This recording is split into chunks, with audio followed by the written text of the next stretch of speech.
This is Tailgate Week, fired up by Kingsford Charcoal. The State Fair of Texas.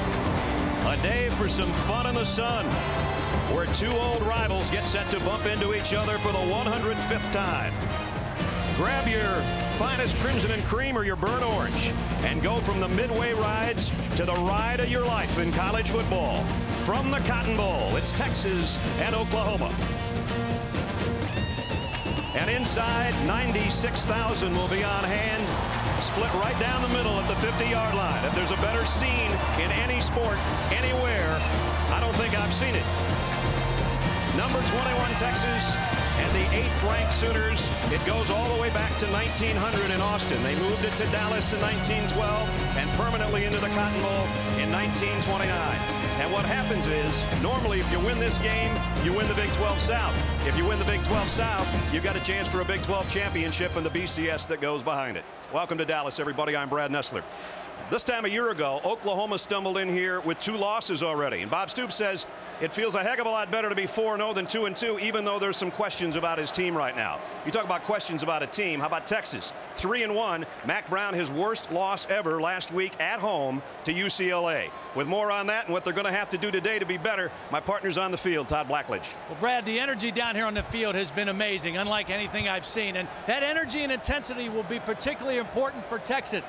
Now, I know that their offense turned it over 5 times last week, but in the second half, their defense was unusually sloppy with missed assignments and missed tackles. The best chance for Texas to win this football game today is for their defense to take control of the action at the line of scrimmage. The team that runs the ball best and doesn't turn it over inevitably wins. That's what Mack Brown's hoping from his Longhorns today, and here they come.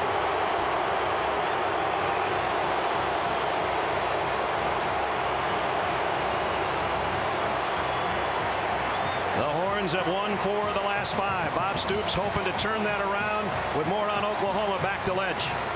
Brad, these teams are very similar on both sides of the ball, but one thing I've seen is Oklahoma has 2 bona fide playmakers in running back DeMarco Murray and wide receiver Ryan Broyles. Now I asked their offensive coordinator Kevin Wilson how many times you want them to touch it. He said at least 35. The best chance for Oklahoma, let their playmakers make big plays. And here comes Bob Stoops' Sooners. Norman is actually closer to the Cotton Bowl than Austin is, if you can believe it.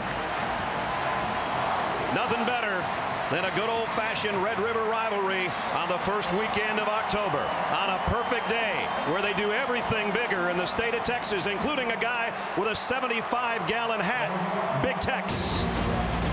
Howdy, folks. Coming up, it's football, Big Tech style, as the Sooners and the Longhorns battle in the Red River rivalry. And we'll take you inside the State Fair of Texas as Tailgate Week, fired up by Kingsford Charcoal, continues after this. This is the Dr. Pepper Rivalry Series, unrivaled competition.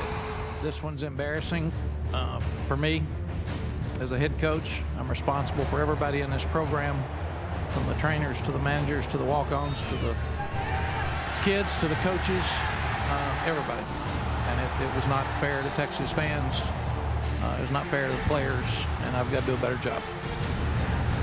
Those were the comments of Mack Brown after a 34-12 loss in Austin last week to UCLA. That was Monday. It didn't get any better on Tuesday. As I'm sure all of you know, there was a gunman on the Austin campus that was firing shots during the course of the day. Mack had to rally his troops, lock the doors to the Longhorns offices and the football facility, find all of his players either by phone call or text, and get everybody locked down. Of course, that gunman eventually went on and killed himself on that fateful day, but didn't do any damage to the rest of the student body in Austin, so that part was good news. But it hasn't been an easy week at all for Mack Brown in Texas.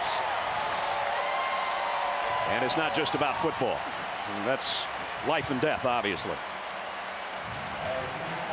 Texas won the toss and deferred.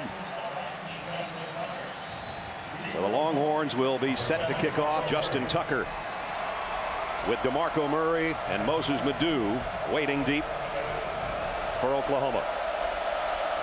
It's in the low 80s. It is a Chamber of Commerce day in the city of Dallas. And for the 105th time, it's Texas and Oklahoma, and we are underway. Moses Madu at the 5, and he is tracked down at the 15. Only an 11-yard return. Landry Jones will lead out Oklahoma. Captain, sophomore, who was put in under fire last year when Sam Bradford went down in the first game of the season we did, Todd. Yeah, and he's playing so much better this year, and he really gets off to fast starts. He's completing over 75% of his passes in the first quarter. Look for a lot of quick throws early for Landry Jones. You got to up here pretty quick, partner. We were hoofing it. Nice hustle. From the 17-yard line.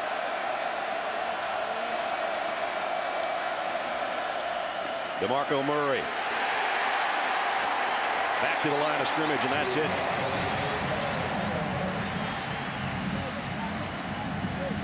Okafor made the stop on the defensive side for Texas, and OU goes without a huddle, and Jones in the shotgun.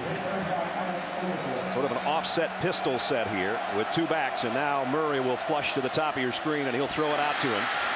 And Texas is waiting. There's one of the playmakers as flags fly in that Todd was talking about. Loss of about 2 on the play, and the flag came from the secondary. Referee today is Tom Walker.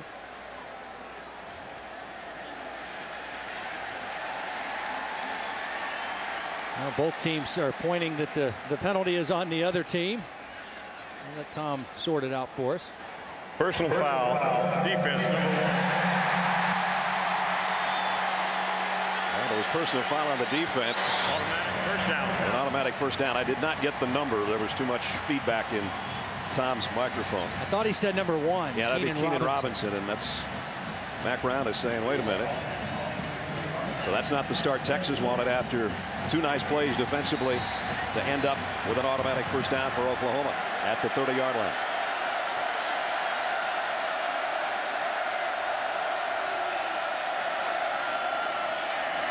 Jones across the middle, completes it for about 5 to Kenny Stills. Stills a freshman. And Robinson, the guy that had the penalty, made the tackle. I mentioned the quick throws. Oklahoma, in studying them on tape, they do a lot of throwing where the ball only travels about 5 yards or less. Get the ball quickly into playmakers' hands and let them make plays in space.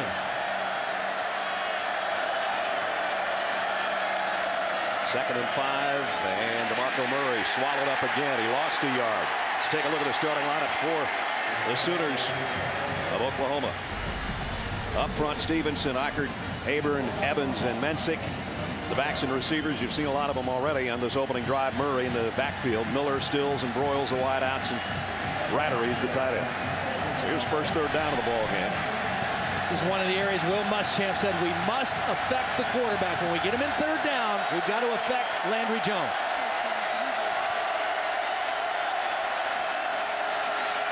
Not affected enough. Quick slant, first down. And it's DeJuan Miller. Shockey Brown was covering, but just a quick throw, pickup of 8. Well, you know the attention is going to be on Broyles, who's a slot receiver. This was to the other side to DeJuan Miller against single coverage on Shockey Brown, and a nice throw by Jones. Well, the Sooners have moved it by penalty and now by first down pass out to their own 42-yard line. Here's a little trap coming back to the near side to Murray, and again defensively no gain on the play. Emmanuel Acho made the stop. As we take a look at the Longhorns defensively, if you hear the name Acho a lot today, it's because there's 2 of them out there and they're really good. Sam Acho, Okafor, Randall, and Jones. There's the linebacking core. Here's a deep pass, incomplete. Kenny Stills covered by Curtis Brown, and the secondary, Curtis Brown, the senior out of Gilmer, Texas, part of that 4-man back group that did a nice job on that play. Brown, Scott, Gideon, and Williams. Well, Curtis Brown got dinged in the head a little bit last week, and Oklahoma going right after him on a deep ball here early in the ball game.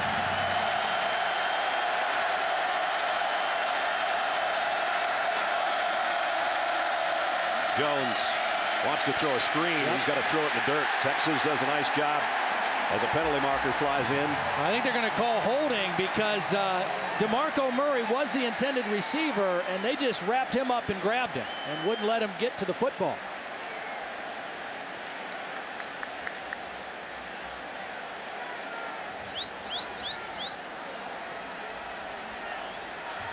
Holding. Defense, number 91. 10-yard penalty. Goal plays first down. Keyston Randall, the defensive tackle, is responsible for playing screen. Now watch as he reads the screen, and here's Murray. He says, wait a minute, you're not going anywhere. I'm just going to hang on to you right here. And Landry Jones is able to draw the penalty. So 2 costly penalties against Texas in this opening drive. A holding and a personal foul, and Oklahoma in Texas end of the field now. 2 tight ends in for the Sooners for the first time as they've got it at the Longhorn 48. I think I said Randall. It was actually Sam Acho 81, not 91. And on pass situations, they'll move. The play is not an automatic first down. The line to gain was more than 10 yards. It'll be third down and just short of the first down. So it is not a first down. I was saying in pass situations, Texas will move Acho inside to a tackle spot and bring in freshman Jackson Jeffcoat to rush the passer. So you'll see him both on the outside and inside. Short yardage here, and Oklahoma 45% on their conversion so far this year. It is 4th down and short. Now, yeah, that changes things a little bit. You think you got an automatic first down, and then they say it's 3rd and short, and then Now they got it back to 3rd. 3rd and short. Now they've got it straight down. Here we go. It was the guys on the sticks on the far side that had us confused. They've got the 4 changed to a 3. 3rd down and a couple feet. They're on the Texas sideline, right? Well, yes, they are. wanted it to be 4th down. Texas wearing white, by the way, today because Oklahoma is considered the home team here, so they're in their crimson. Now they got an eye backfield with Murray behind Millard. Texas almost jumped into the neutral zone, and it's Millard straight ahead, the freshman fullback, and he easily gets a first down and a pickup of 5. A nice little deception that time for Oklahoma. You know, everybody in the stadium probably thinking they're going to give the ball to DeMarco Murray, their go-to back. Instead, the quick handoff inside to the fullback. And the quick snap as Jones rolls out, throws on the run to Murray on the run, and he's got another first down for Oklahoma. Inside the 35 to the 33. Nice throw on the run. Yeah, very little success running it so far early for DeMarco Murray. So what do? You slip him out of the backfield and throw it to him on play action and gain 11 yards. Jones comes back the other way. This one's to Broyles, and he's run out of bounds at about the 25. 8 more on the pass play. We see this a lot in college football. The up-tempo offense. Oklahoma, one of the best at doing it. And every play in this drive has been up-tempo. No huddle, calling the plays at the line of scrimmage, and in some cases, snapping it fairly quick. 2nd down and short. Jones in the gun. Murray is there with him.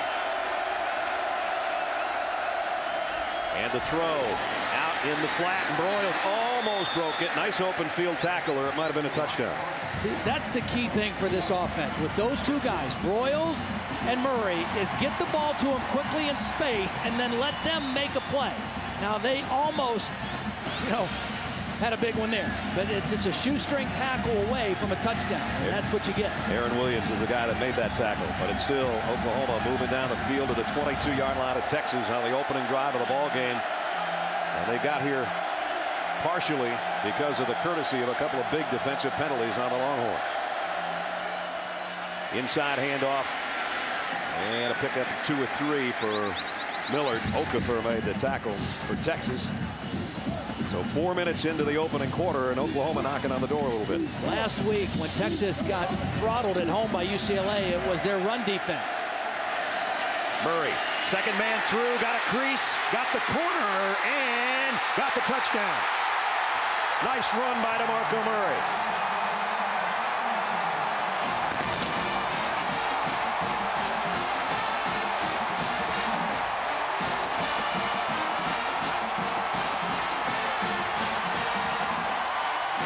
3 years ago, he had a huge game in this matchup with Texas.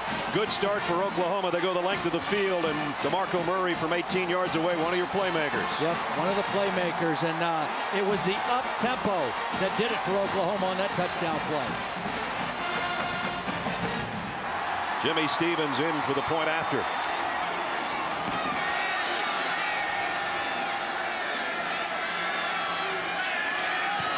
$7-0 Sooners after an 82-yard drive in a little over 4 minutes.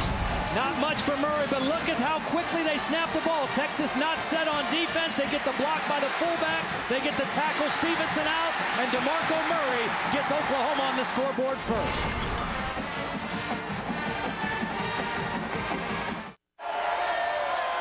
Well, the Sooners draw first blood, 7-0. 83 yards and 409. Well, you look at DeMarco Murray. He had 4 carries on that drive. 3 of them were for a loss of yardage, and then he pops the big one for the touchdown. You just keep feeding the playmakers. Sooner or later, he's going to make you look good.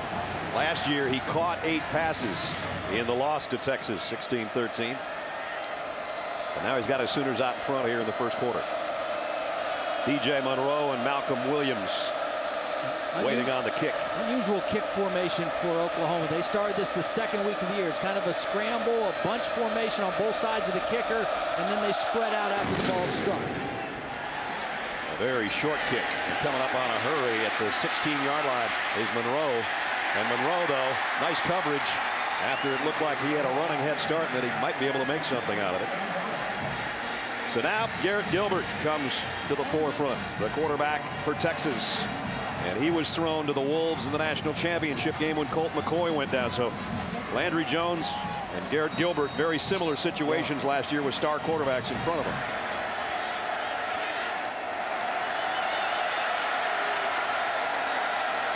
And he'll be in an empty backfield to open things up for the Longhorns at their own 27-yard line. It's a formation they've not shown yet this year with the tight end split out wide. Out in the flat. Oklahoma pursuing. Going to be a loss. Kirkendall with a catch, but Tony Jefferson, a freshman who you'll see a lot of #1 today because he's all over the field. He makes the tackle. It's funny, Holly Rowe was at Oklahoma's practice on Thursday, and she said Tony Jefferson was feeling the wrath of Brent Venables, the defensive coordinator, because he wasn't lined up in the right spot, but all he's doing is third in the team at tackle. So he makes plays. He's just got to get lined up right every time. That's his 26th tackle of the season, in fact. Quick throw. Kirkendall the other way. They track him down the same way, and another loss of 1. Well, they tried it to the left, they tried it to the right. Neither one of them worked. And they put themselves in a 3rd and long situation. Well, if you have any question about how fast Oklahoma is on defense, these first 2 plays kind of show you. Yeah. I mean, they try to go sideways, and they lose yardage. And this is where Oklahoma is very, very good. 3rd down defense. These guys here will stand up, get down, move around. They don't give you clean looks very often if you're an offensive lineman. 3 wideouts, and Fozzie Whitaker is in the backfield with Gilbert. Steps up in the pocket, throws on the run, and a nice throw, but it's going to be well short of the first down. Dropped at the 30.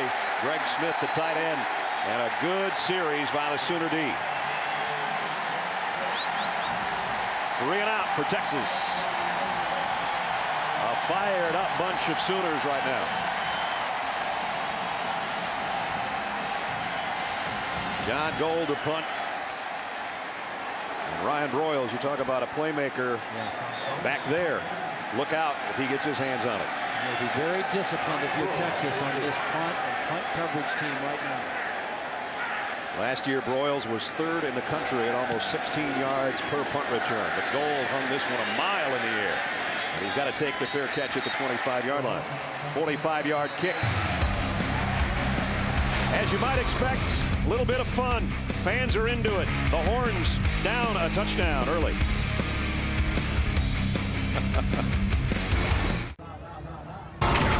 ESPN's College Football on ABC, brought to you by Buffalo Wild Wings. You have to be here. Nissan, proud partner of the Heisman Trophy. And Cheez-It, because at Cheez-It, real cheese matters. Back in the Midway, back at the State Fair at Texas. And Oklahoma leading 7-0 here in the first quarter. 8:42 remaining. Landry Jones moved it around the field on the Chick-fil-A drive recap. He did a nice job rolling out, finding DeMarco Murray out in the flat, and came back the other way in a similar looking play to Broyles this time. Broyles picked up decent yardage, and they went to the high backfield. Miller, the fullback, got a great kick-out block right there. DeMarco Murray cut it to the outside, 18 yards for the touchdown. Now they start at the 25 this time. Yeah, you saw 2 completions for Jones. He was actually 6 for 7 on that drive, so a great start for the quarterback. He's in the shotgun here on first down. Quick throw over the middle is complete again. At the 30-yard line, DeJuan Miller makes his second catch. Here we go again. Oklahoma right to the line of scrimmage. It doesn't mean they're going to snap it quick like they did on the touchdown, but there's always the threat of that. And here they go quick. They did. And Broyles has got this one. And he is short of the first down, I think, by about a yard. The other thing that happens here, you talked about Will Muschamp and what his defense went through a week ago against UCLA. Their tongues might be wagging a little bit already because it was 3 and out for the offense at Texas. Last week it was the running of UCLA, 264 yards. They only threw it 9 times. In this game, a little more balance out of the Oklahoma offense. Again, they go back to the eye with the fullback in front of DeMarco Murray on 3rd down and short. Less than a yard to go, and it'll be the fullback, which it was the last time they had 3rd and short. And again, Millard comes through with the 3-yard pickup. You got to go back to that opening touchdown drive for Oklahoma. You mentioned the 2 penalties. They were huge. And last year in this game, there were 21 penalties. It was kind of a sloppy game. Yep. Those penalties, Texas can't afford those kind of penalties and put their defense in jeopardy. So Oklahoma at the line with another first down at the 36, leading by a touchdown. Here's that draw play again to Murray. This time it worked better. Kind of a sprint draw as Landry Jones goes one way and Murray comes back the other, and he's got a first down. That's the kind of play that UCLA really hurt Texas with last week. They ran a pistol, and this is kind of a version of a pistol. Start the action one way, come back the other way. And now they come back quickly again to Broyles. Whoa, did he take a shot in front of his own bench? But he got 13 more yards. You see how many throws there are to Oklahoma as you take a look at the hit on the sideline. How many throws are right around the line of scrimmage? Get it to them quick, let them make plays. And that time, DeJuan Miller, number 24, got a great block for Ryan Broyles. That was almost a helmet-to-helmet thing from Blake Gideon, who put the hat on Broyles on the sideline to knock him out of bounds at the 40-yard line. But again, Oklahoma right back in Texas territory. 3 wideouts all to the top of your screen, and they're going to throw it out there and hope for a block, but Broyles dropped it and goes after it just in case. Let's check in with Holly. Well, guys, you can see this tempo is so fast for Oklahoma. You should have seen it Thursday at practice. These guys are running it so fast. Kevin Wilson, their offensive coordinator, actually pulled them together at practice Thursday, said, guys, we've got to be able to go even faster. You can see they've put their mind to it, and they're doing it right now. And remember, it's hot down there. This time, Moses Madu for about 4 yards near the 35-yard line. Keenan Robinson made the stop. Kevin Wilson up in the press box, and he's always thinking a couple plays ahead to try to increase his tempo. Will Muschamp knows it's coming. Straight up the gut again. Madu's got a first down.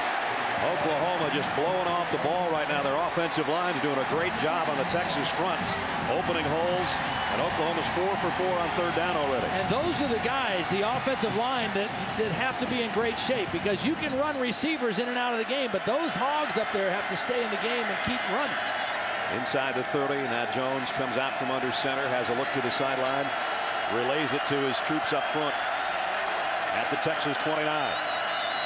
Murray. DeMarco Murray cuts back inside. He's got about 8 more.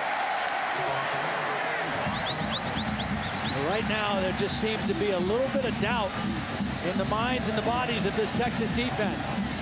Talked about what happened to them in the second half last week. Well, they're starting to get gashed a little bit here in the first quarter against the Sooners. 2nd down, about 2 to go.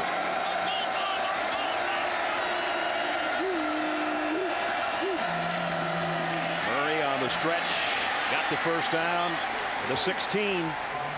Keenan Robinson knocked him off his feet. DeMarco Murray's got something working right now. Well, and the Sooners have great balance right now. They really have this Texas defense back on their heels because they're mixing quick throws and runs, misdirection things. They really have the aggressiveness going offensively and taking it to Texas. Oklahoma has 11 first downs in the first quarter already. They fake the short throw, go to the end zone. Touchdown. Kenny Stills, what a grab and what a throw.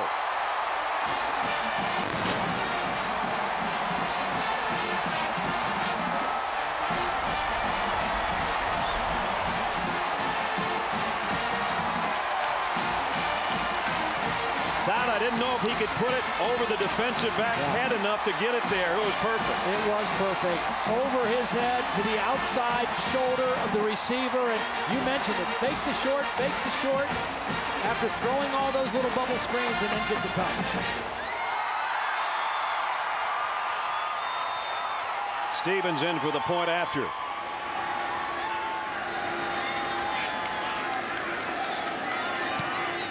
Just like that, 14-0 Sooners. 5:29 remaining. A happy quarterback and the guy he threw it to. Landry Jones on a strike to Kenny Stills in the end zone.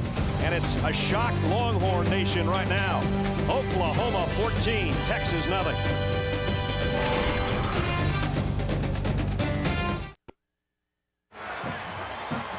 Kenny Stills with a touchdown grab to cap another long scoring drive by the Sooners.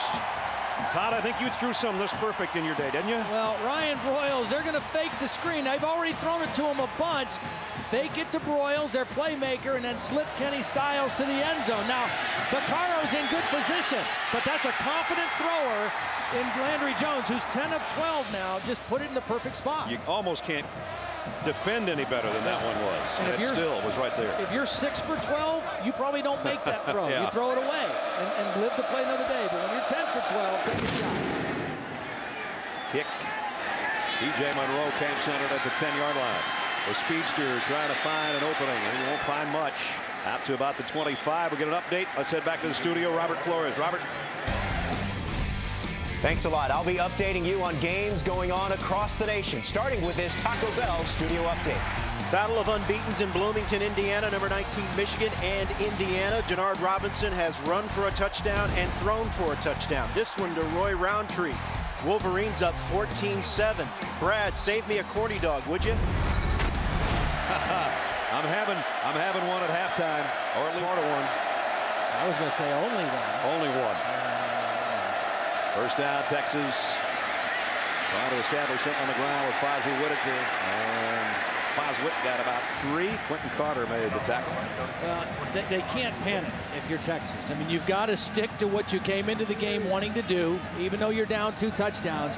And you've got to try to make a couple first downs here because your defense is in desperate need of some regrouping on the sideline. Whitaker in the backfield with Gilbert in the shotgun. He'll give it to him again. And maybe to the 30. It'll be 3rd down and 5 again, though. Travis Lewis made the tackle, and he makes a lot of them. There was a lot of talk in Austin this week about the letdown at home against UCLA for the Longhorns. There was a lot of talk about Oklahoma, you know, kind of almost losing on the road at Cincinnati after blowing out Florida State. They kind of struggled to win the next couple. Boy, they look good today on their game. 133 yards in over 7 minutes with the football. Here's the 6th play so far for Texas, hoping just to pick up, as Todd said, a first down. 3rd and 5. Gilbert throws, completes it. It is a first down. Now they moved it out close to the 40. Malcolm Williams. That'll help fire up the Longhorns a little bit. Anything that goes right now would help. And I like Garrett Gilbert now. He's got an arm, and he can make throws. In fact, he has a bigger arm than Colt McCoy. Obviously doesn't have the experience that Colt McCoy had, but he can make some throws that Colt McCoy couldn't make. A little more room to work at the 40-yard line. And now they go with the sweep to the left, and it's DJ Monroe, and he's got unbelievable speed. He is gone.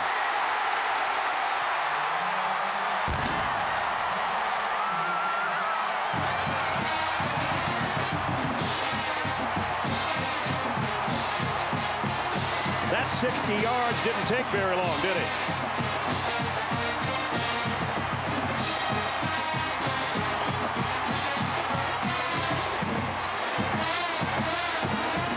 Longest play from scrimmage this year for Texas. And DJ Monroe puts the Longhorns right back in the thick of this one.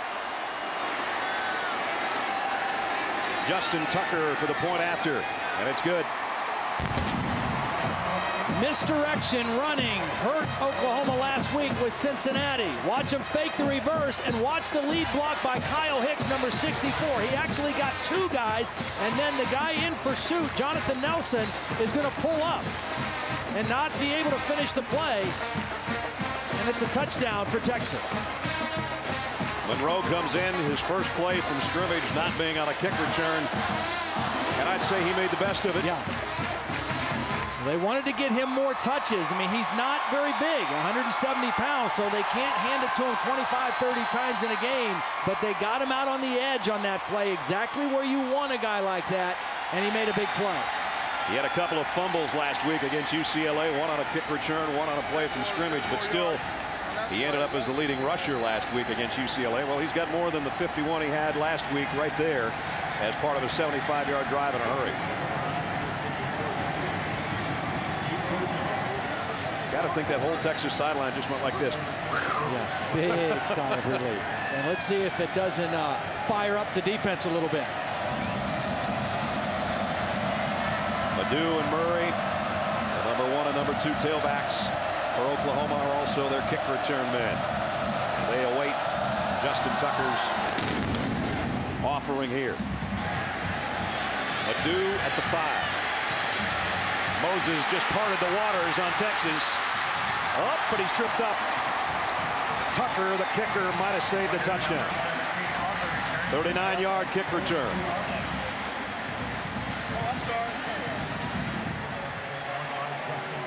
This one opened up perfectly. There was one guy left. Luckily for Texas, he got a hat on him. Kicker. A great starting field position for Oklahoma, and so far they've been unstoppable. 2 long scoring drives. 13 and 11 play drives, in fact, that covered 83 and 75 yards so far. Out in the flat is Millard, and does a nice job to get out near the 50-yard line. Saturday Night Football on ABC and ESPN2 tonight. This will be a dandy. Top 10 battle. Number 9 Oregon, number 4 Oregon, number 9 Stanford, I should say. Presented by Southwest Airlines, part of Tailgate Week. Some big matchups, Alabama and Florida. That game I just talked about, and of course one we're watching right here. Stills the motion man for Oklahoma on 2nd down and 4. They get it to the second man through, and it's Adu again. And after his kick return, he takes one from scrimmage down to the 43. You know, Keenan Robinson, number 1, was late getting to his fit, or his gap that he was responsible for, and that's right where they ran the football. I mean, Texas had a guy there to make a play, but he was late getting there. And again, Oklahoma hurries. They're going to flare it out to Adu. He got one block, and he twists his way down to the 35. This is what I love about Oklahoma's offense. And 2 years ago, when Sam Bradford was a junior, I thought they were the best offense that I've seen in college football since covering it. Because of their ability to get in the spread and throw the football from the shotgun, and also to get under the center and run power football. Their balance of under the center and in the shotgun is better than I've seen anybody do. Well, we talked about how Landry Jones is so much more comfortable this year. Last year, you know, he had a guy that was the Heisman Trophy winner. As we go back to that game in Dallas, you and I did it. Sam Bradford got hurt against BYU in the first half. Then he actually came back in time for the Texas game in almost the same exact type of play, and that was the end of the season. Now Sam went on, and he's making some pretty good dough for the Rams right now, and got his first win last week. Congratulations, Sam, on that, by the way. But Jones, you know, this is his team now. Yeah. and valuable experience last year. You know, he got to, for every quarterback, you have to learn on the job. You have to learn as you go. You can't just learn it on a chalkboard or in a film room. And he got to do that last year. And he is so much better and more confident looking this year in everything he's doing. DeMarco Murray comes back in behind him. Second down and 4. And he'll get the call. Murray sidesteps one and runs into a Longhorn wall after maybe a yard gain. Jared Norton, the inside linebacker, made a hit. And we're down to 2 minutes remaining in the first quarter. An action-packed first quarter, especially if you're a Sooner fan. DeMarco Murray with an 18-yard touchdown run. And Landry Jones to Kenny Stills for another touchdown. Big third down here. And Jones missed the handoff. Turned around to try to find somebody, and he wasn't there. Well, it looked like he wanted to give it to Millard, the fullback, which they've done on 2 third and short plays already. And for whatever reason, there was a misfire. Watch, he's going to hand it to Millard, and Millard ran right by it. And so then Landry Jones had to keep it, and Texas gets the stop. But now it's 4th down, and it looks like Oklahoma's just going to keep on moving. They need to get to the 33-yard line. They got about a yard and a foot left on 4th down. 2 out of 3 on their 4th down conversion so far this season. Jones rolling to throw and fires it. Complete. I think they called it a catch. And Mack Brown is right there, and the Texas sideline erupts. Well, I thought Texas had this really well covered. Emmanuel Acho is right there on DeMarco Murray. And Landry Jones throws it in the only spot he could, right to the sideline. Does he have 1 foot in or not? I don't know. I thought his knee might have been on the chalk. Completed pass for a first down. Previous plays under further review. So the guys upstairs, Terry Turlington and the replay officials will have a look. That's another spectacular throw by Landry Jones. I mean, there's only one place to put the football. And it's either your guy catches it or it's out of bounds. The big question is, and it was a heck of a catch too, the question is, was his knee on the chalk when he made it? Now remember, the ruling on the field was catch. There's the best look so far. Right there. That looks like it's inside the white. Yep. And it would have to be evidence enough to overturn that call, which was a catch. I don't think we have indisputable video evidence, because from those 2 angles, that's just unbelievable pitch and catch right there. Yeah, that end of the stadium is going to be upset when they get this call, but that was a heck of a throw and catch on a 4th and 1. And again, your playmaker, DeMarco Murray, get his hands on the football, whether it's running or catching it, he'll make something good happen. Well, DeMarco Murray's been doing that for a long time. In fact, he's got over 100 receptions, which is number 2 all time in the running back category for Oklahoma. Quentin Griffin's the number 1 guy, but he's great out of the backfield, and he showed it there. And if I've seen Kevin Wilson enough, if this ruling goes in their favor, which I think it will, Texas is going to feel a little bit of frustration and deflation. I wouldn't be surprised to see them go right to the end zone on the very next play and try to capitalize on the emotion. Again, we wait on the replay officials to send down what they feel is the call to Tom Walker, and the call on the field was a catch on the Texas sideline. After further review, the ruling on the field is confirmed. Catch, first down. At the 31-yard line. So as Todd said, the right half of the stadium's happy, left half not so much. Again, I would be not surprised at all to see play action and try to go down the field towards the end zone for a big play on the heels of that decision. Stills has already caught a touchdown pass. He's to the top of your screen. Broyles is the slot man, and he's Mr. Danger Zone on the left. And he looks like he's in single coverage on Blake Gideon. They'll go to Murray, and he's stacked up for no gain. Emmanuel Acho, and now a little bit of shoving after the play. As they call this one, some people just call this the fight instead of the Red River rivalry. And that's what it turns into sometimes. As we wind down the first quarter.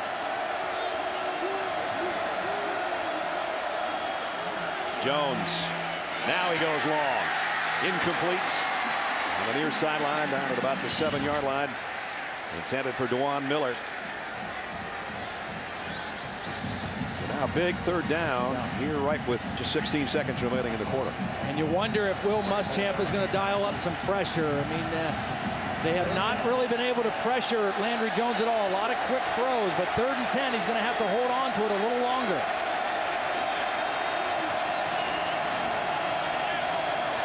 Texas brings an extra player up front. Looks like they're going to come with it. Jones fires incomplete, so the pressure got to him and he landed on his back for the first time on the afternoon. Randall came with a heat. Jones finds number 12, his jersey for the first time a little bit dirty. Now that's what you have to do. You have to affect the quarterback, but Oklahoma says it's too long for a field goal. We might as well take a shot. So they go on 4th and 10 at the Texas 31. Jones fires deep middle, almost intercepted by Kenny Vaccaro, and the Longhorns are going to take over. Actually, better that he didn't intercept it, because he was going to the ground if he catches it inside the 10. As it turns out, they get better field position. The good news, they had it very well covered, and they came up with the stop. So Texas first got the touchdown. Now they come up with a big stop for the first time from their defense, and they've got the ball back. Well, Dallas sports fans, everything you need to know about the teams you care about the most, log on to ESPNDallas.com. Talk about OU and Texas, the Red River rivalry, talk about the Cowboys, the Rangers, Mad Stars, and a lot more. ESPNDallas.com. Brad Nessler, Todd Blackledge, Holly Rowe, with you from the Cotton Bowl on what might be the final play of an exciting first quarter. DJ Monroe scored the Texas touchdown. No gain to end the first quarter, but he electrified the crowd in the first quarter with a 60-yard touchdown run. End of one. Sooners on top, 14-7. Find a way to wash away any regret you have. Everything about this game is different. Not many people get to stand as a player or coach in the Texas OU game. You just have to calm yourself down, just go out and play ball. It's Texas OU. It speaks for itself. It does speak for itself, and it's been speaking that way for 105 outings. It started back in 1900 in Austin. Been here at the Cotton Bowl and the State Fair of Texas since 1929.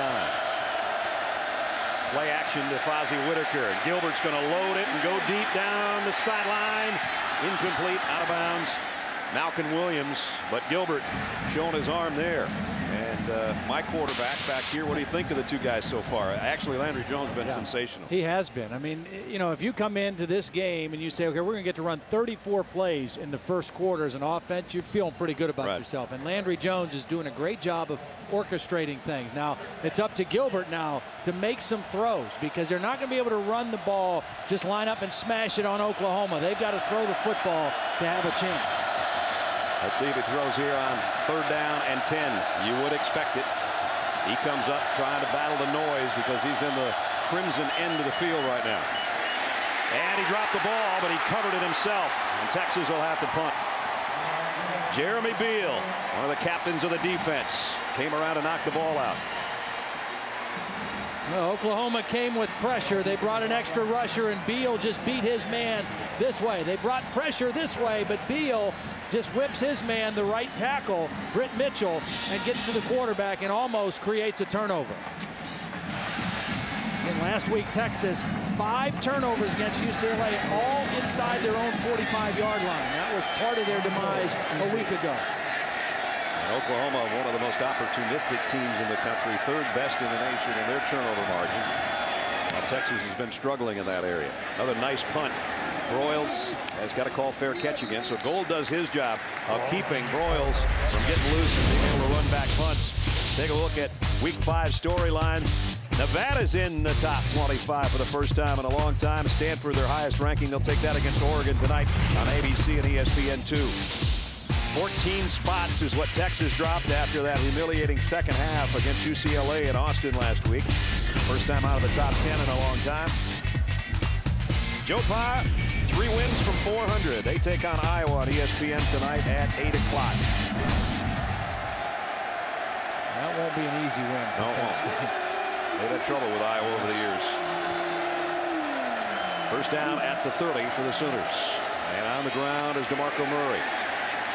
Texas has done an okay job. They, as you said, bottled up Murray and held him to no gain or short gains except that one touchdown run. And in the last 2 weeks, Texas, we talked about what happened a week ago against UCLA, and 14 points and 159 yards already today. Last week in that second half, 18 missed assignments and almost as many missed tackles. Very uncharacteristic for this defense. DeMarco Murray goes in motion out of the backfield as Jones has all kinds of time to throw and completes it for 5 out to the 37 of Kenny Stills again. And right back to the line go the Sooners, and another third down. Texas trying to change up personnel. Will they have enough time? They run a couple guys off. 2 more fresh bodies come in. Now this is where they need pressure on the quarterback. If it is indeed a pass, and the guy they need to get going is Sam Acho, right here, number 81. He's been their best player so far this season. Millard, the fullback, motions and goes right back to where he started. They throw it that way, and it's incomplete. Looked like a little bit of confusion as Rattery, the tight end, was the intended receiver. Well, they tried to run, you know, defense is called a pick play, offense is called a rub play. They wanted to throw it quickly to Murray, but he was covered, and those other guys are just running interference on the inside. That's why it looked like there was commotion and contact in there. Tressway will punt away, and on the other end is Aaron Williams, averaging a little over 9 yards per punt return.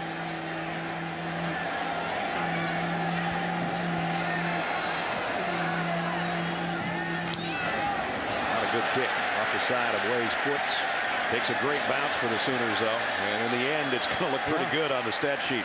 Inside the 15-yard line. 48-yard kick that wasn't too good on takeoff. We'll see if Garrett Gilbert can take off with the Longhorns offense when we come back.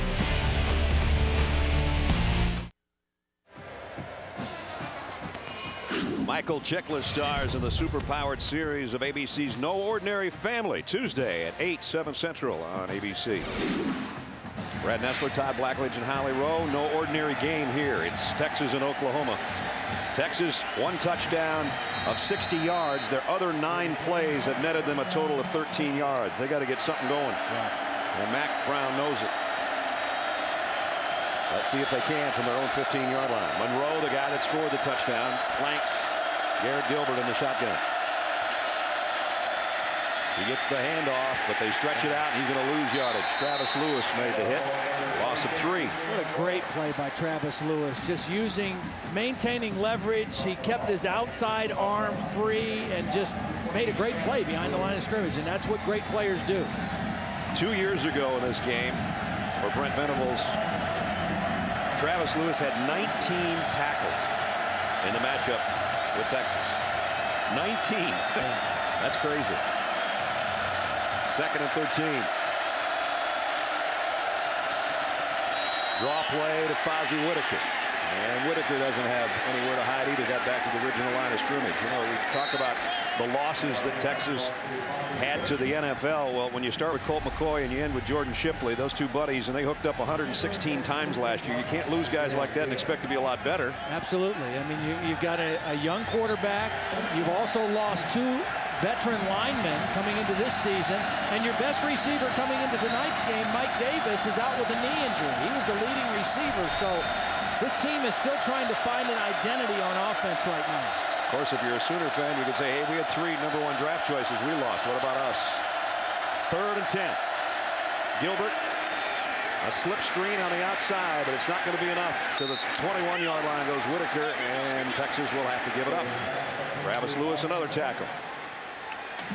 Outside of the touchdown by Monroe, the only good thing that Texas has done offensively so far is not turn it over. Right. Because that has been a problem this year. Again, 5 turnovers last week, 10 fumbles coming into today's game. That was tied for 106th in the country in turnovers. John Gold, you look behind him, he's done an excellent job of keeping Ryan Broyles from being able to return punts so far. He's hung him up high. See if he gets some great hang time again.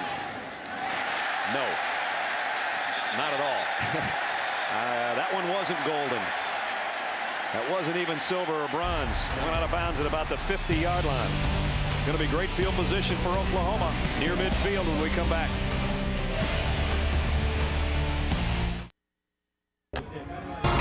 ESPN's College Football on ABC, brought to you by Nissan, proud partner of the Heisman Trophy.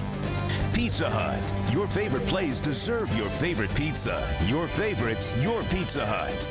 And Kingsford Charcoal, proud sponsor of Tailgate Week.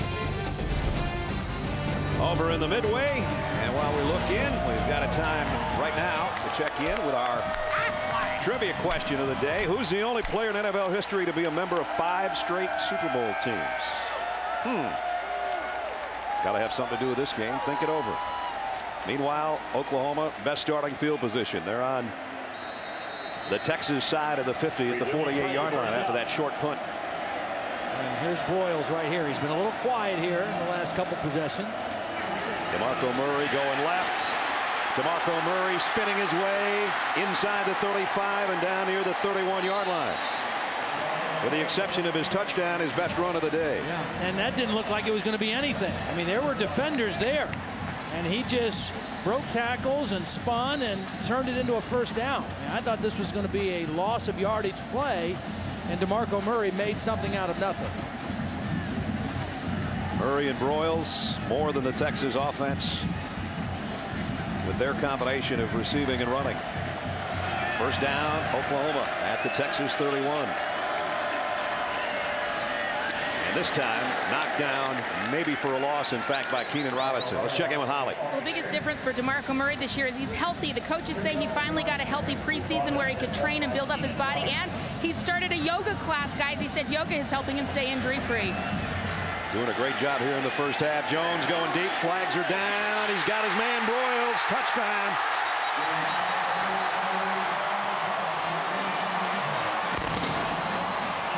If it stands, it's 31 yards for the score.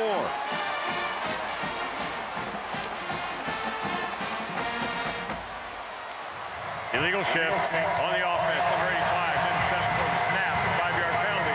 Repeat second down. First penalty of the day against Oklahoma. Bob Stoops saying that's okay, but it would have been a touchdown. Yeah.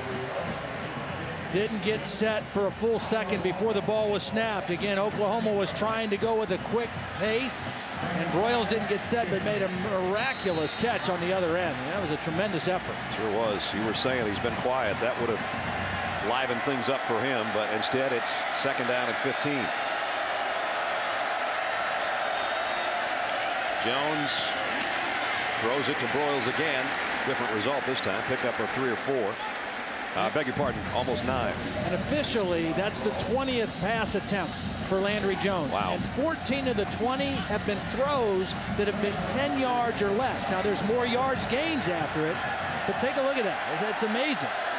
12 of 14. He's coming off career highs in passes attempted and completed. Ball in and out, incomplete. And a flag down. Kenny Stills and Shockey Brown are tangled up a little bit. You know, part of what draws a call like that is how well the ball is placed by Landry Jones. I mean, he is throwing it so accurately right now, putting it in the right spot at the right time, and he looks good.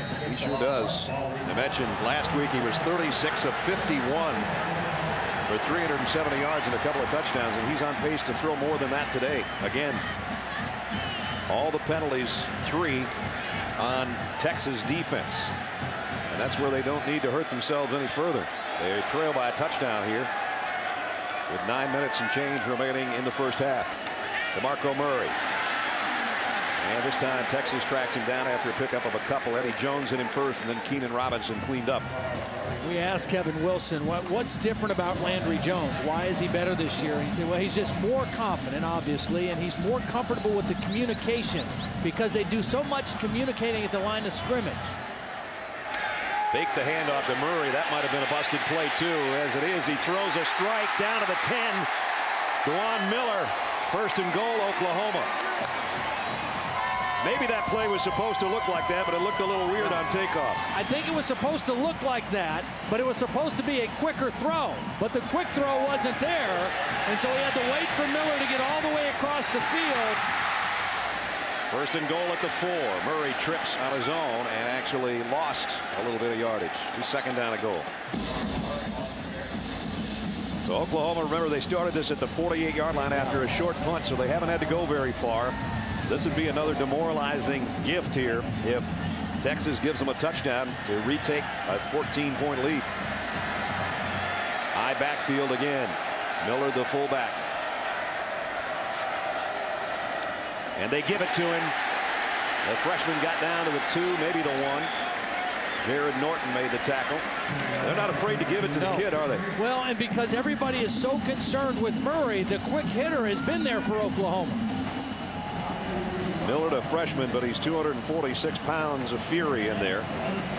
They've handed it to him several times at short yardage. Now they got it.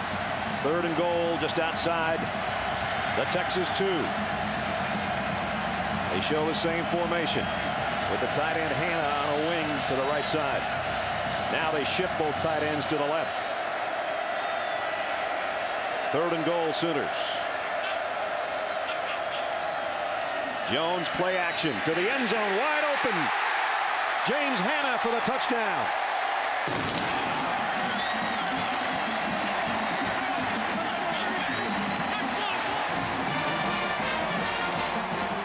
Sometimes you wonder why they do all that shifting with the tight ends, so there's the payoff right there. Well, they started him on the right, they moved him to the left, they motioned him back to the right, and then he was wide open in the back of the end zone.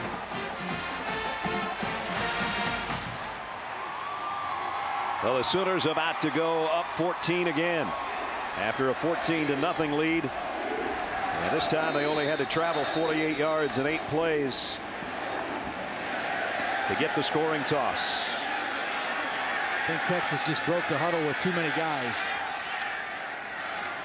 Jackson Jeffcoat was running off the field right before that kick. And the penalties decline because they don't want to get any closer than they already are for the extra point attempt, or you can find yourself with a funny angle if you're a kicker.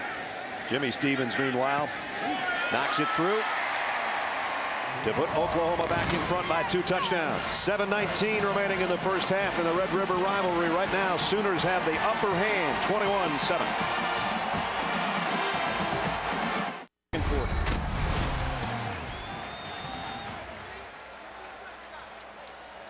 Josh Heupel talking to Landry Jones, who just tossed his 2nd touchdown pass of the game. 21-7 Sooners. 82 degrees and sunshine in Dallas at the Cotton Bowl. Tressway to kick it off. Marquise Goodwin and DJ Monroe wait on the other end for Texas. It'll be Goodwin at the 5. Cuts to the middle of the field and nowhere to go. Can't even get to the 20-yard line. Well, it's tailgate week, and it's time for another edition of Todd's Taste of the Town, brought to you by Expedia. I would imagine it's something to do with the state fair, Todd. When it comes to food at the State Fair of Texas, you don't think healthy and you don't think foofy, you think fried. And if it's something that can be fried, it's probably here.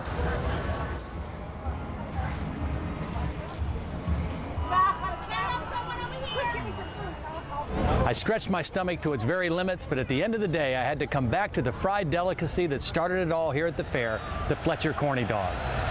The Corny Dog known worldwide, not just statewide. Nice throw by Gilbert out to the 25-yard line of Malcolm Williams. Texas trailing by 2 touchdowns with 7:08. They've got all their timeouts remaining, so any kind of scoring drive here would certainly help the cause for the Longhorns before the break. Fozzie Whitaker back in the tailback spot, and Fozzie's got himself a little room this time. Out across the 35 to the 36-yard line. Yeah, they got a good block on the middle linebacker, Tom Ward, who had a tough time over in Cincinnati last week. They ran right at him, and now a little tempo from the Texas offense. Greg Davis giving Texas or Oklahoma a little taste of their own medicine. Play action for Gilbert. Steps up. Deep ball. He's tried this once. Both times incomplete.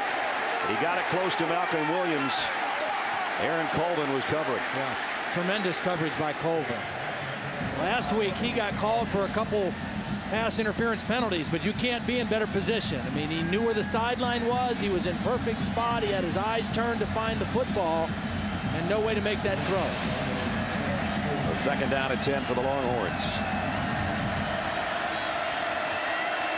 Again, they've got 5 guys that'll be in the pattern here for Garrett Gilbert.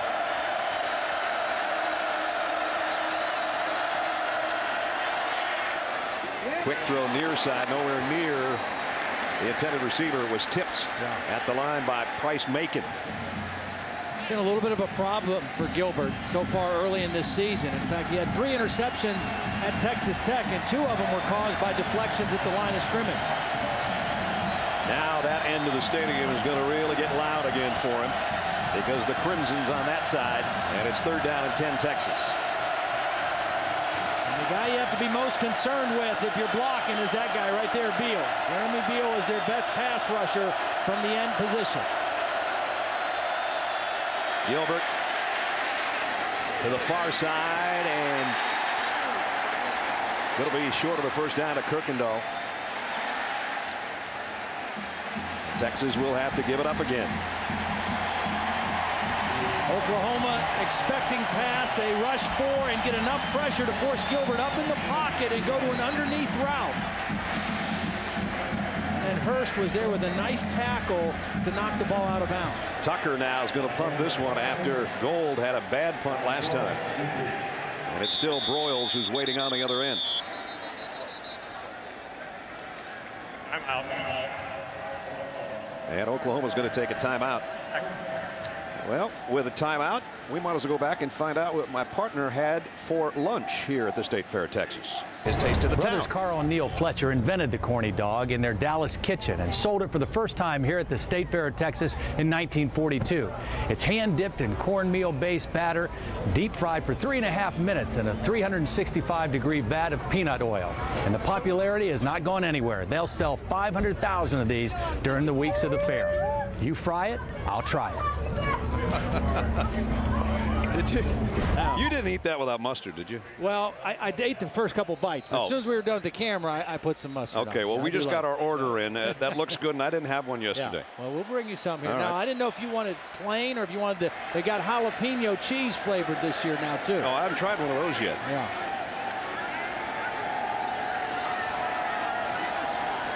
And it's going to be a rugby-style punt here. Line drive, bounces. Broyles will field it at the 15-yard line. Let's see if they can fence him in. They do. They only got to about the 21 on the return. Well, a little bit earlier in this quarter, we asked you our Aflac trivia question. Aflac! And it was, who's the only player in NFL history to be a member of 5 straight Super Bowl teams? Well, Gail Gilbert. Garrett Gilbert's dad played 8 or 9 years in the NFL. He was on 5 Super Bowl teams. The bad news is he was on 4 with the Buffalo Bills and 1 with the San Diego Chargers. And there's Gail. He didn't win any of those, but he still went to 5. He was his son's coach when he was little, and he knew that he had something on his hands at an early age that maybe his son was going to be as good, if not better, than him.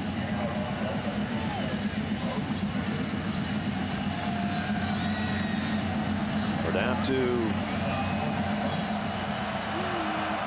5:54 in the first half. Boy, Texas has got to stop Oklahoma here. They don't want to give up any more points.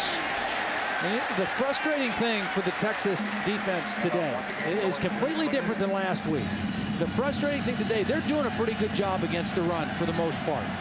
But they can't get any pressure on the passer because all the throws are so quick out of the hands of Landry Jones. I mean, he's just not holding onto the ball at all. And it's frustrating for a team that loves to rush the passer and collapse the pocket. They can't get close to him. This would be a big stop right here if they can get it. 3rd down and 6. They're going to bring an extra man or 2. And again, the quick throw, 1st down, toss out to the 35-yard line of Hannah. See, that's just discouraging as a defense. You know, let's say, okay, 3rd down, let's get a stop. Let's get after the quarterback, and boom. I mean, the ball's snapped and the ball's gone. And they move it out to the 35, move the chains again, come back with a 2 tight end set. Oklahoma hasn't been in a huddle since the pregame warmups.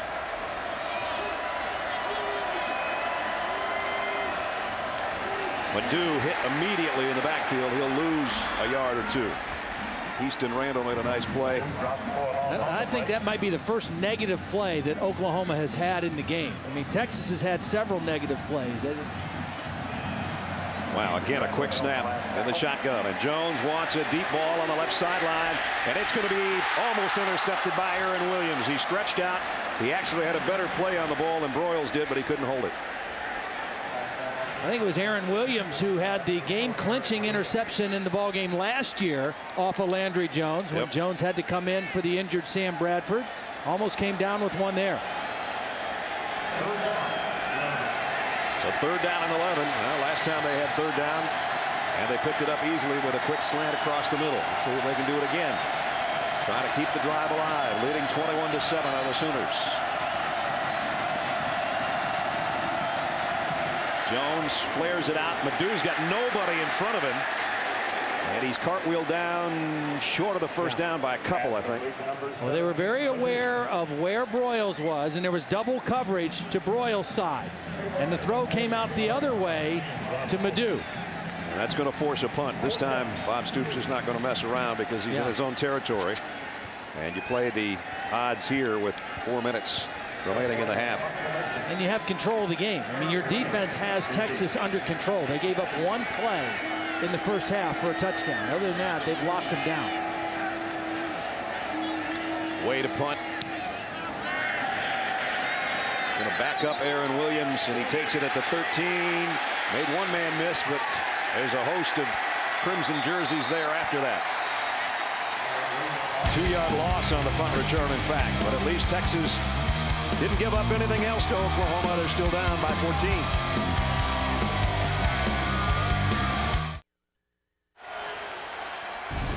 Back at the Cotton Bowl as we take a look at our Pacific Life game summary. You sum it up pretty easily. Over 100 yards rushing. Last year they were negative in the rushing totals. They got twice as many total yards, 6 times more first downs, and 10 minutes less of time of possession. And the winning team is usually the one that rushes the ball best in this matchup. The one year that didn't happen, they both had the same amount of yardage rushing. They both had 124 that year.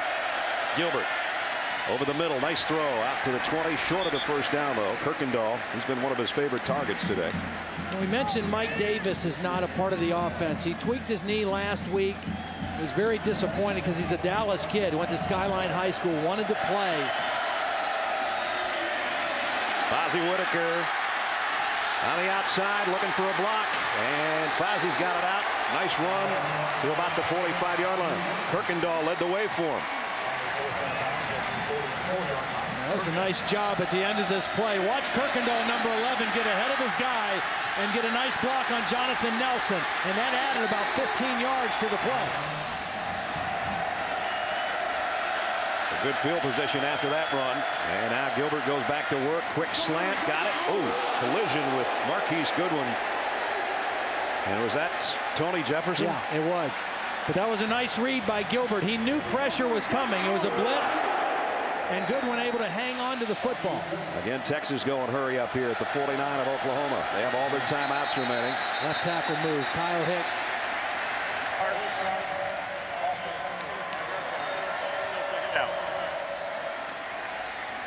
Again, we're having trouble with Tom Walker's microphone today. Sounds sort of like the music over there in the rides out in the Midway. Just sort of echoes all the way around Dallas. I'll take the music and I'll take the mic problems, but when I was down on the field before the game, the guns got me every time. I mean, I jumped out of my shoes 3 or 4 times. The flag bearers almost got you too, by the way, while you were down there. 2nd down and 8. Whitaker hustles back to flank Gilbert, who comes up throwing and incompletes. Nice pressure. Stacy McGee, number 92, really collapsed it on Gilbert and forced him to throw before he wanted to. Strong pressure. He was on a slant and got right into the quarterback's lap. Here's the biggest 3rd down of the game for Texas so far. To keep this drive alive, they got to get it down to the 46-yard line of the Sooners. They bring out the tight end, Greg Smith. And 3 wideouts on 3rd and 8.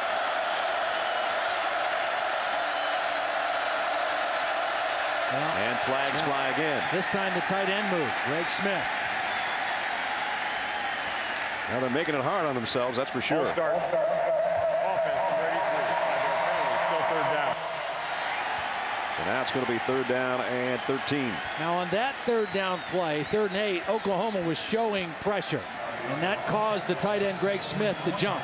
Now it's 3rd and 13. They may get in there and show pressure again and bail out of there and only rush 3 or maybe 4.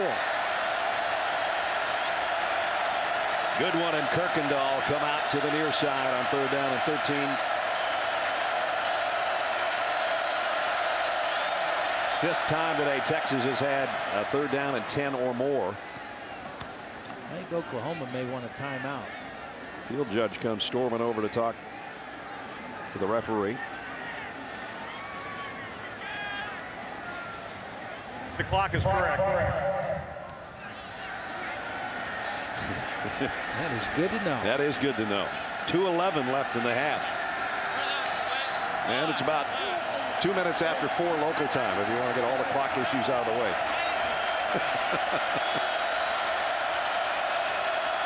3rd and 13.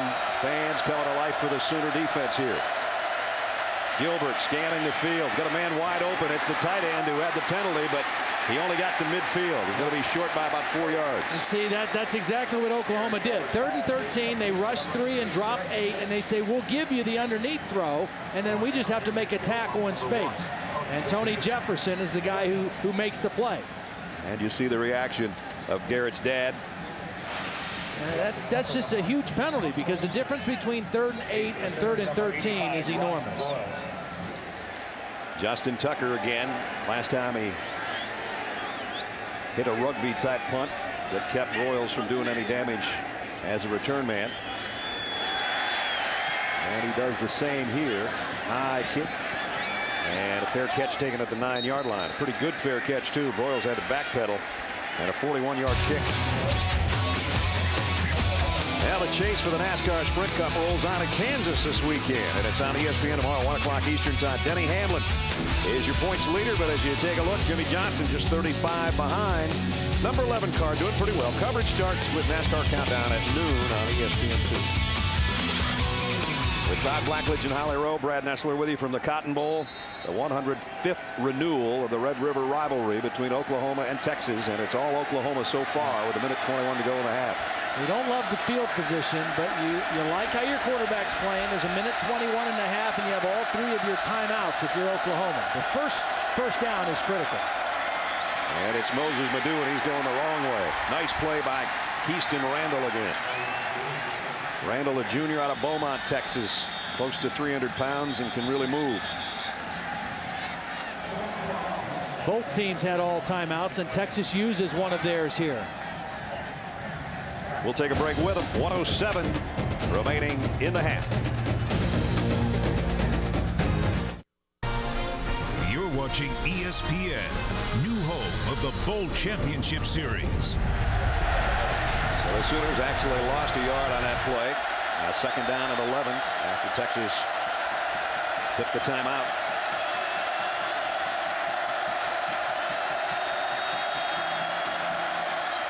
Madu spun around at the 10-yard line, and Keenan Robinson calling an immediate timeout again after a pickup of a couple. So it'll be 3rd down. So Moses Madu in the lineup. DeMarco Murray's been out of there. Murray had a touchdown, the first touchdown of the ball game, and then it was Landry Jones with 2 touchdown tosses so far. So right now Oklahoma's in a great spot. All they have to avoid now is making a mistake right here in the last minute. That's right. They got to take care of the football. And the reason Texas is using their timeouts right now, they want to try to go after a punt. They want to try to get in a situation where they can make a momentum-changing kind of play here right before the half. Well, let's see if they can do it, because right now it is 3rd down and 9.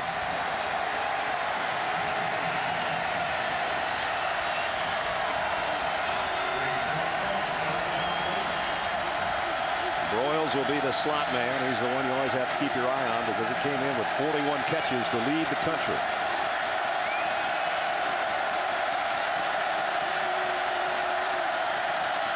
Jones pump fakes and now throws a streak to the outside, and it's complete.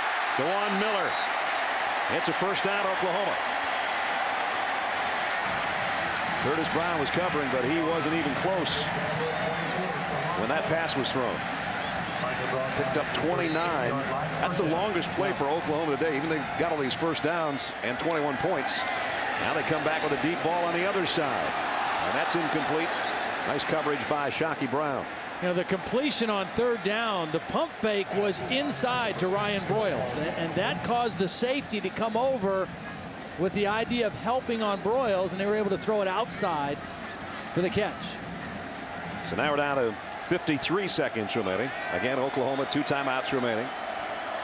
Second down and 10 for the Sooners at their own 38. Here's that sprint draw again. This time Texas waiting for it. Emmanuel Acho makes a stop on Madu, and it's timeout taken by Oklahoma.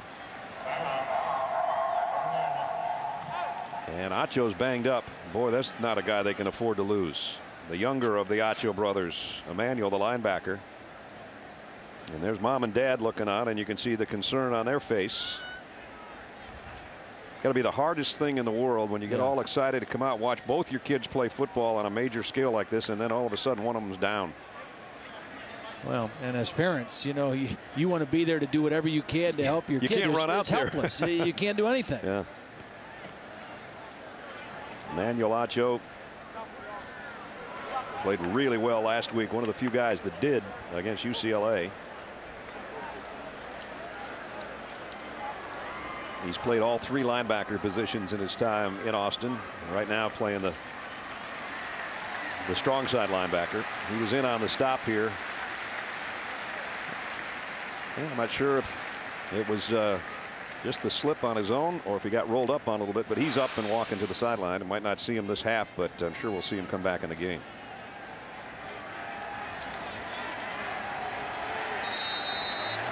Another third down situation. 4 receivers for Landry Jones. DeMarco Murray back in the lineup. Jones telegraphed that one a little bit. It's incomplete. Intended for Kenny Stills, and he was on Stills the whole time there. And Brown was able to break it up. So if indeed, and here comes the punting unit, Texas is going to get one more shot here. Yeah, but the difference is they didn't stop him on that initial third down. They wanted to go after a punt if the punter was standing in the end zone and really try to shake it up. But now at this point, I'm not sure they'll go after it. They might, but it's a whole different situation out here by midfield. Texas doesn't have any block kicks yet this year.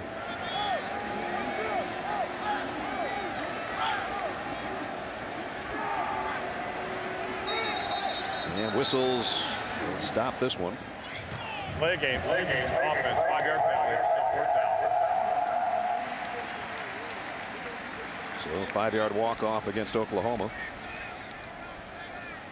Bob Stoops last year 2-2 at this point. And even though people have been saying, well, style point wise, maybe the Sooners aren't that good. Yeah. Bob said to you and I and Holly this week, 4-0 is a heck of a lot better than 2-2. They were right back to where we want to be. People complaining about us being 4-0. Right. End over end kick, fair catch taken. I'm not sure that would have been what Aaron Williams would have done if he had a second chance. But the offense will come back out on the field. And on the field tonight at Outson Stadium, number 4 Oregon taking on number 9 Stanford. Notre Dame and BC will be seen in some areas. You can check your local listings. Saturday Night Football on ABC, presented by Southwest Airlines, part of Tailgate Week, fired up by Kingsford Charcoal. I'm anxious to see that game tonight. What a contrast in styles. The speed and flash of Oregon and the smash in the mouth of Stanford. And again, Texas finds its offense down on the end where all the folks in crimson and cream can make it hard for Garrett Gilbert to hear. Draw play. Whitaker. And Fozzie got out across the 30 to about the 31. Beg your pardon, that's DJ Monroe, not Fozzie Whitaker. Monroe has the lone Texas touchdown on a 60-yard sprint to the end zone. Texas will down it. 19 seconds to play. They've got one timeout left. Now it's going to be third down and a couple. So the first down is the first order of business. And then you got maybe a couple more shots.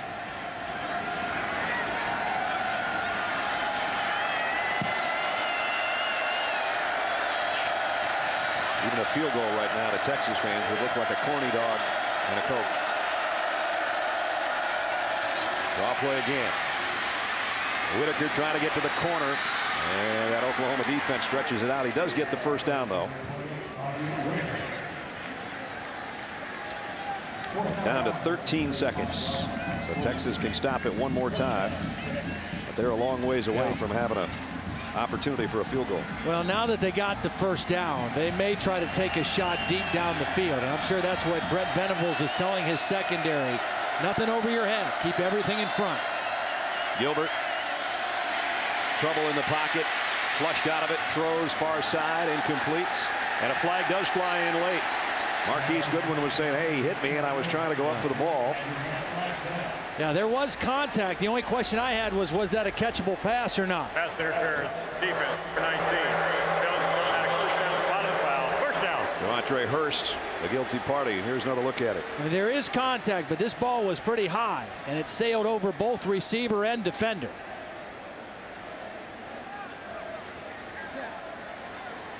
Well, Roy Williams maybe back in the day could have had that. Well, the only problem for Texas is because the quarterback had to leave the pocket, you basically have one play left now with 6 seconds. So that timeout you're going to burn, it's not going to help you any. You got to throw this ball as far as you can right now. And Oklahoma's going to back up everybody.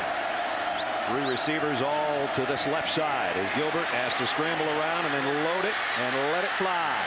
And he got all of it to the end zone, and it's intercepted. Quentin Carter coming back the other way for Oklahoma. A Texas turnover ends the half. Too many turnovers last week, too many mistakes in the first half today. That's what's plagued the Longhorns, and they can't seem to get their offense geared up, with the exception of one long touchdown run. And as the Sooners head to the tunnel, their fans give them a rousing welcome over there because they've got a 14-point lead at halftime. Let's check in with Holly and Mac. Well, Coach, they've run over 50 plays on offense. How is that tempo affecting your defense? Well, it's not the tempo. We didn't stop them well, Holly. We haven't moved the ball consistently, so we're lucky to probably be up 21-7 be down 21-7 right now. We get the ball to start the second half. The thing we ask our guys to do is just keep playing. We've had very few poor field position. We've had too many penalties, but we're still in the game. Come back out, get a drive to start the third quarter, score, and we'll be right back in the middle of this thing. What's some changes you can make on offense to get a little bit of rhythm of your own? Well, hopefully we'll get Garrett settled down a little bit and get him some field position. Thanks, Coach. Thank you. That's going to be the key, the start of the third quarter. But the guys in burnt orange at least will have the football.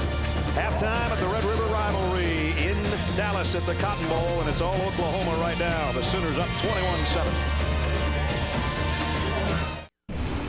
This is Tailgate Week, fired up by Kingsford Charcoal. It's a great rivalry, and it's even more big and huge and important now since we're in the same division. Most hype game at Texas. It's your arch rival. Think about winning all the games, but you do have Oklahoma in the back of your mind. That's just one of the games that we do circle and we do want to win. As people say, most of the time, they wouldn't call it a game, they call it a fight. You got to wonder how much fight is left in Texas because they're 2 touchdowns down as we're just about set to start the third quarter from the Cotton Bowl in Dallas. A 105th renewal of the Red River Rivalry, and it's all Oklahoma in the first half, 21-7. Welcome back, everybody. Brad Nessler, Todd Blackledge. Holly will join us in just a second.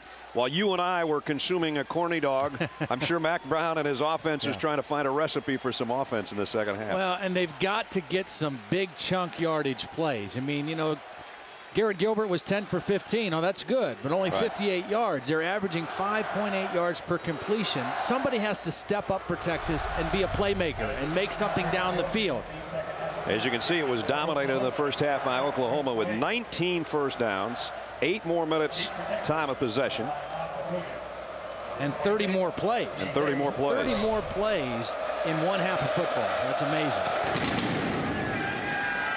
As Mack told Holly, though, Texas does get the ball open in the third quarter, and Malcolm Williams from the 1-yard line gets it out to about the 24, and we check in with Holly Rowe. Oklahoma coach Bob Stoops said the biggest thing he liked in the first half was they were consistent on offense. He said we had great balance on offense. We were consistent with our play, and on defense, we only had one big play. We gave up 60 yards, but other than that, we were consistent. It's what we've been looking for from this team, and we finally found it in the first half. Now we got to keep it going in the second. The thing for Oklahoma's defense in that first half is there was nobody on Texas's offense that really scared them. No. They gave up the one play, but they're not scared of anybody beating them or taking over the game. And Texas has to find somebody that can put a little scare into the Sooner defense. Gilbert fires to Whitaker, and Fozzie Whitaker's got it out to the 29-yard line for the first snap offensively. The third quarter, got 5 yards. Whitaker missed the first 3 games last year with a knee injury, then came back and rushed for over 500 yards. But Texas hasn't had one of those Ricky Williams, Cedric Benson type guys, or even Jamal Charles for that matter now for the last couple of years. Colt McCoy did most of their rushing a year ago from the quarterback position. Nice move by Gilbert to get out of trouble, and then he got it complete to a first down at the 35-yard line of Kirkendall, and a penalty marker down in the Texas backfield. Beal, I think, maybe gave a shot. Oh, it's going to be a holding call. Holding. Offense, number 72. 10-yard penalty. Still second down. Well, that was the guy working on Beal. Britt Mitchell, number 72. You see Beal get around him and rip that arm up underneath, and that draws the holding just about every time. So just when they had something positive happen, something negative occurs. And that's been the problem the last couple of weeks for the Longhorns. They find themselves in long yardage, second down and 15. Gilbert looks left, comes back on a slip screen on the right side to Goodwin. Marquise Goodman. Goodwin's got good speed and then some. Knocked out of bounds, though, Jonathan Nelson. And another penalty marker on the far side of the field. See if we had an illegal block on Texas after swinging that pass out there. Well, you have wide receivers out there blocking for their comrade. Holding. Offense, number 11. 10-yard penalty. Speed second down. Oh, Mack Brown is hot. I mean, Goodwin is one of those guys who could step up and make big plays because of his speed.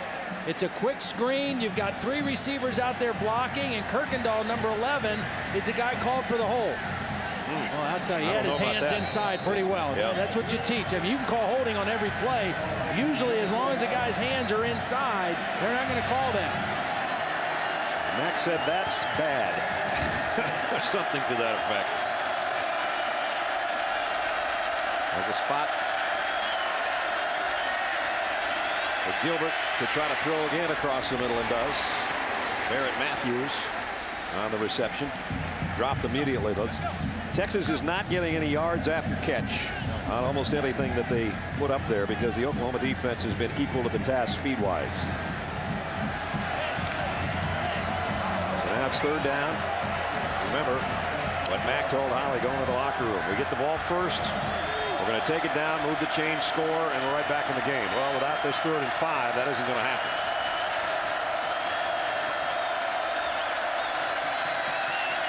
Gilbert got it to Kirkendall, and they do move the chains out to the 38-yard line.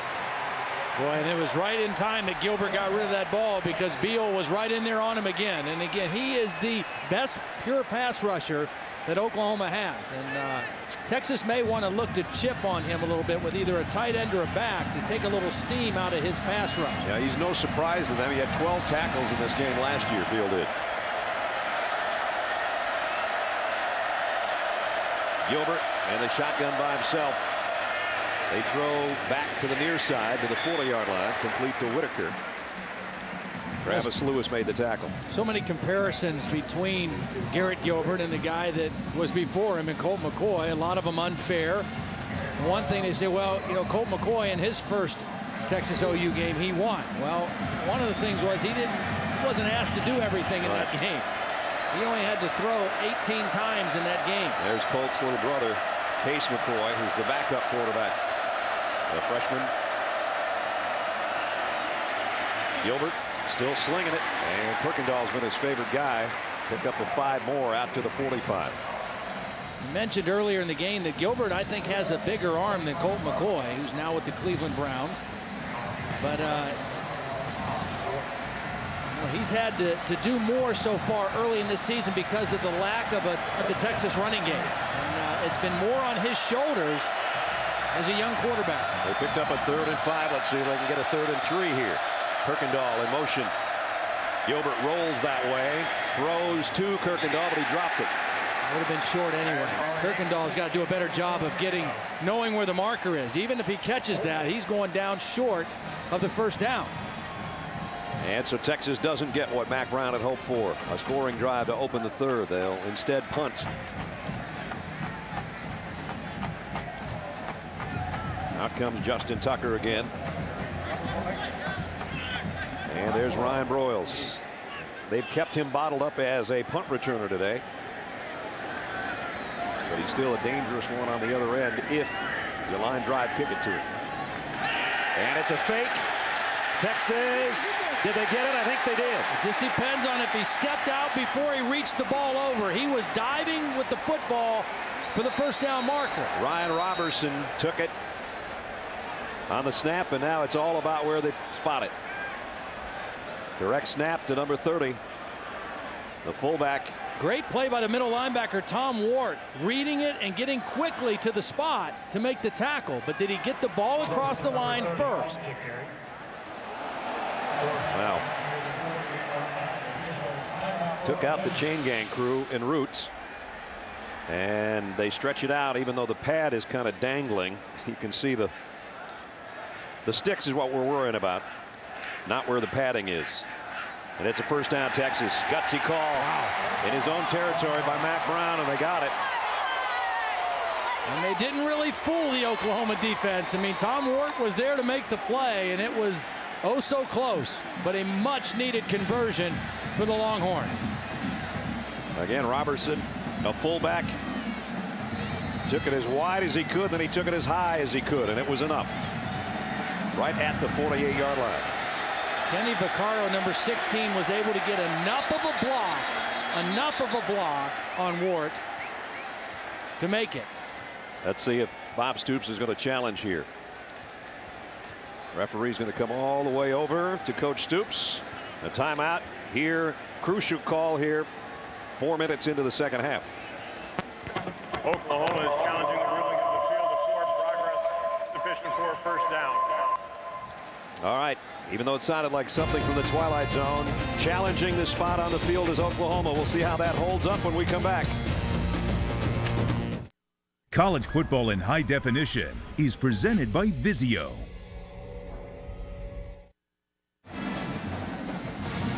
Well, the eyes of Texas on that challenge as well by Bob Stoops, and he has lost a timeout because, as it was called on the field, a first down run.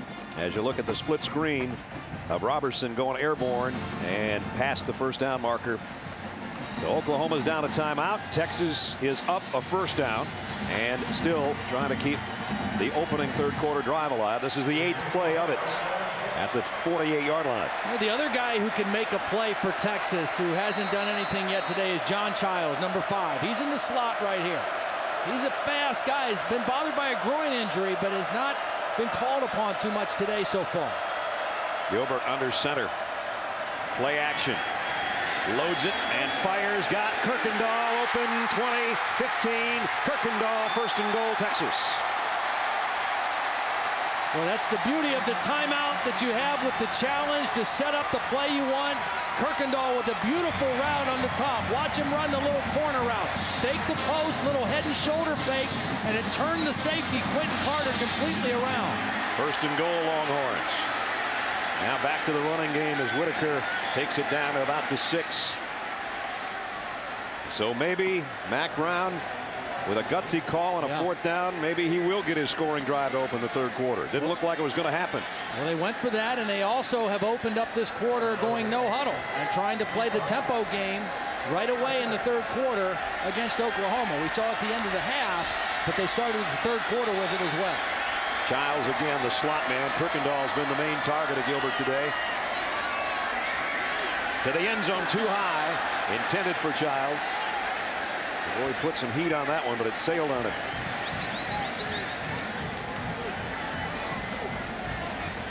(21-7). Talking with Mac this week, he said we've got to quit using our kicker so much and start scoring more touchdowns. Well, in the red zone, they're 14 of 18 scoring, but only 9 touchdowns. That's 50%. That's not championship level when you get in the red zone. Whitaker comes out as an extra receiver to the bottom of your screen. Gilbert, flush from the pocket. He's going to run it, and he's upended big time by Tony Jefferson. He had nothing. I mean, Gilbert tried to keep that play alive as long as he could, and on the scramble adjustments by the receivers, nobody was open, and Jefferson was able to zero in on the quarterback. So it's going to be a field goal attempt instead of the touchdown that the Longhorns were looking for. Should be a chip shot for Justin Tucker. Tucker's 7 out of 9 on the season. This is a 22-yard field goal attempt. It's a little bit longer than an extra point. Well, he made it interesting. That's good. Mack Brown got 3, wanted 7. He'll take it. 21-10, 9:35, third quarter. ESPN's College Football on ABC, brought to you by Chevrolet. Pacific Life. For insurance, annuities, and investments, choose Pacific Life, the power to help you succeed. And Taco Bell. Think outside the bun. Back at the State Fair in Texas. Brad Nessler, Todd Blackledge, Holly Rowe. Mack Brown on the sideline. A field goal. Mack had an interesting story for us about too many field goals when you're head coach of a team. I'll never forget when Red McCombs was the owner at the Minnesota Vikings. Red said he called Denny Green and said, I want you to trade the kicker. Get rid of him. And Denny said, it's the best kicker in the NFL. And he said, yeah, but you're using him too much. I want to score some touchdowns. So we want to quit kicking field goals and start scoring some touchdowns. Unfortunately, they had 1st and goal at the 9, and they had to settle for 3. 21-10. 71-yard drive, though, and mixed in there a fake punt that netted them a 1st down that kept the drive alive.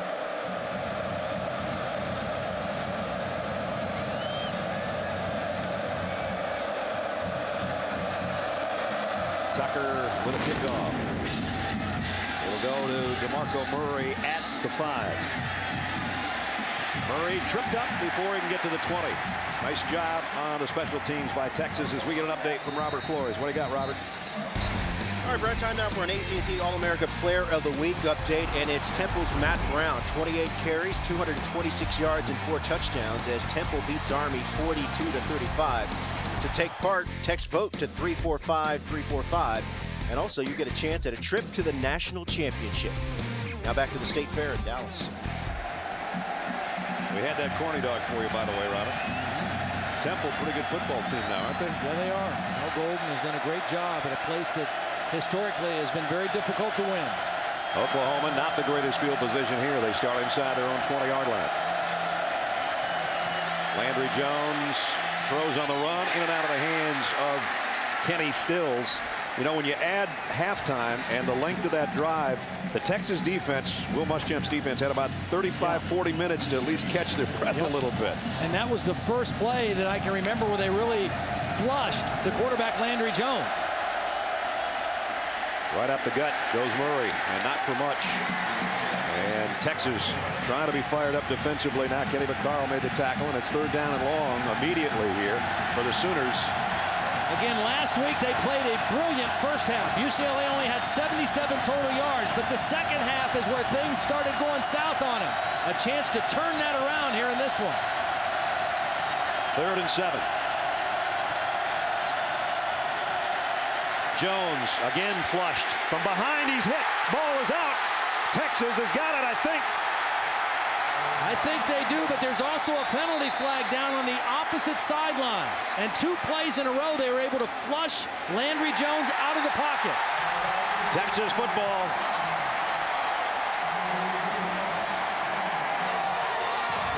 Apparently the flag's not going to matter. Here's the call. Offside. Defense, number 32. 5-yard penalty. 3rd down. What a big play by Texas. Finally, their pressure got to Landry Jones on back-to-back plays, and they cough up the football. And the 3rd down play was the true freshman, Jackson Jeffcoat, whose dad played some good ball here in Dallas in his time. He's going to make the play.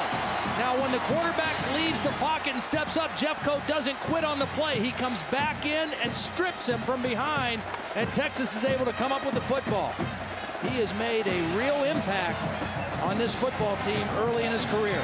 So quite a swing of events. First, a field goal by Texas on a sustained drive, and now a play by their defense.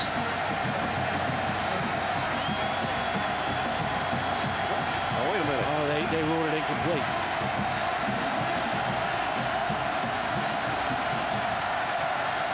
Texas being offside gives Oklahoma the chance. On 3rd down again, and this time it'll be good out to the 30.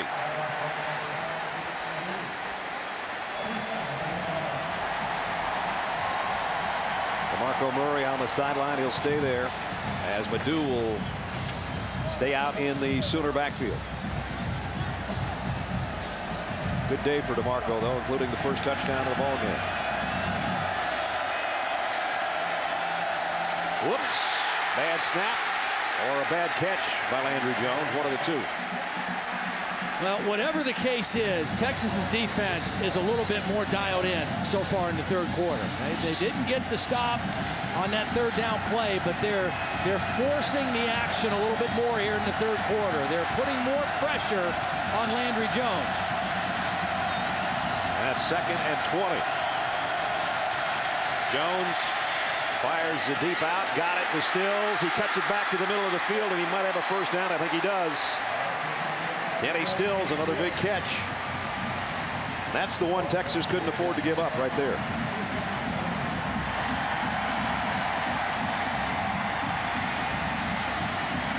And again, Oklahoma hurries at the 40-yard line. Jones rolling left, throwing left, and completing it for 5 out to DeJuan Miller. Let's go back to clean some things up here. The penalty was on Eddie Jones, number 32, for lining up offside. That preceded the sack by Jeffcoat that caused the fumble. And so that is what gave a 5-yard penalty to Oklahoma, made it 3rd and 2, and then they were able to convert with the run. DeJuan Miller shaken up. And Keyston Randall down for Texas, so we got a couple of injured players. And one's walking off and one's still seated with 7:02 to go in the 3rd quarter. This is the Dr. Pepper Rivalry Series, unrivaled competition. Now Texas has won 4 of the last 5. If you rush it well and take care of the ball, normally you're going to win. It's split right down the middle, both Crimson and Cream and Burnt Orange. And actually, as I mentioned earlier, Norman a little bit closer to the Cotton Bowl than Austin is. Oklahoma with a 21-10 lead. And on the ground, Madu, no gain. Emmanuel Acho, who was shaken up in the first half, get on the stop. So here comes another big 3rd down. They're all big at this point. Well, in the first half, I mean, Oklahoma was 7 of 12 converting 3rd downs. They've been very efficient today. And this is where Texas needs to step up and make a play. You want to rest your defense, get off the field on 3rd down, too. Let's see if they can get any pressure on Landry Jones. There was movement. Yeah, there was movement this time for Oklahoma, so it's going to be 3rd and long. We got him way away from the play, about 15 yards away from the play. 2 guys going at it. Now it's going to be 3rd and real long. It was going to be 3rd and more than 10. And now it's going to be 3rd and close to 20. Mensick and Jeffcoat, I think the 2 guys that were tangled up way over in front of the Texas bench.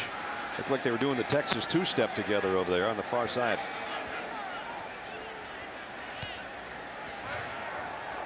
Ball start. Offense. 5-yard penalty. Repeat 3rd down. After the play. Unsportsmanlike conduct. offense, number 69. Unsportsmanlike conduct, 16 on the defense. Penalties set. Third down. That little skirmish wasn't much, but the 5-yard penalty will add to the problems for Oklahoma. There's movement at the top on Oklahoma. I think it was number 6, Cameron Kenny. And at the end of the play, man, I'm not sure how Texas was at fault in that. He's just trying to get off that big body. Third down and 10. Jones incomplete. Pressure in the pocket. Pressure in the pocket has been much better so far in the third quarter. I think it was Sam Acho that got in the quarterback's face, collapsed the pocket a little bit, and forced really about the first bad throw we've seen Landry Jones make. Here comes Acho right up the middle, and that forces the low throw, the short arm by Landry Jones. So Way will have to kick, and Aaron Williams waits on the other end. Texas with the only points of the quarter that has 6:03 remaining on a field goal. Now they're going to get the ball back. Nice kick. Williams from the 18. And goes straight ahead, running north-south all the way out to the 32-yard line. So nice starting field position for Texas. College football fans, it's time to put your college on the map. You can build your own campus from scratch with ESPNU College Town. Find your school, pick your buildings, recruit your players. You can even challenge your friends across the country to see whose program is #1. Go to bethedean.com right now and start playing. We're playing here in the third quarter. Brad Nessler, Todd Blackledge, Holly Rowe, and a cast of about 96,000 of our closest friends at the Cotton Bowl. Right now in the shadows on the snap is Garrett Gilbert. Short throw and complete. Safazi Whitaker at the 35 only picked up a couple. Travis Lewis made the stop. Seems like everywhere number 28 in white goes, number 28 in crimson makes a tackle. We haven't seen all that much of DJ Monroe since his 60-yard touchdown. The only touchdown of the first half for Texas.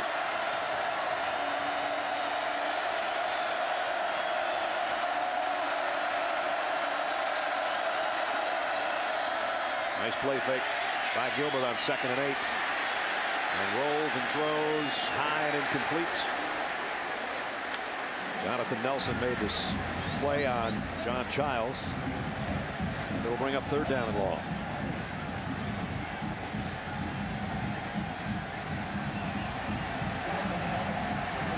No home run hitters today for Texas, with the exception of that 60-yard touchdown run.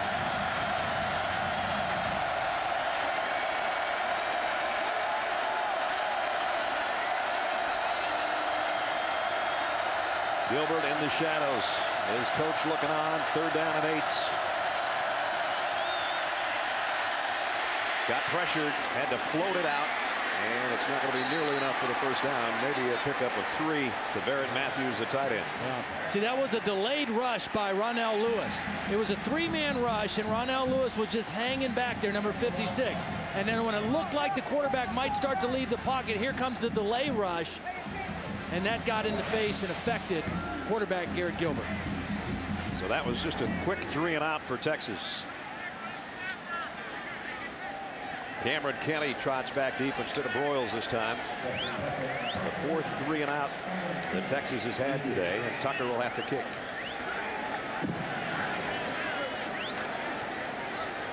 Again, the rugby style end over end kick. Bounces up at the 18, dropped momentarily by Kenny. And now he finds some room on the sideline. Finally drilled out of bounds at about the 42-yard line. Good return, though. We'll return after we check in, get an update from Robert. All right, Brad, well, last weekend, UCLA came to Austin, beat up the Texas Longhorns. This weekend, Bruins have allowed 21 unanswered points, and they're trailing at home to Washington State 28-20. Number 12 LSU has just kicked a field goal. They lead the Tennessee Volunteers 10-7 early fourth quarter. So some Pac-10 and SEC updates for you here in the Big 12. Oklahoma has led throughout. Up 21-10 here with 4 minutes and 13 seconds remaining in the third. Jones down the sideline, broken up by Aaron Williams. Nice coverage on Cameron Kenny. What Texas really needs right now, they need their defense, who has started to settle down, I think, here in the ball game. They need their defense now to go to the next level and create a play, a turnover. Murray runs right into the thick of the defensive wall of Texas, and he got maybe a yard and a half.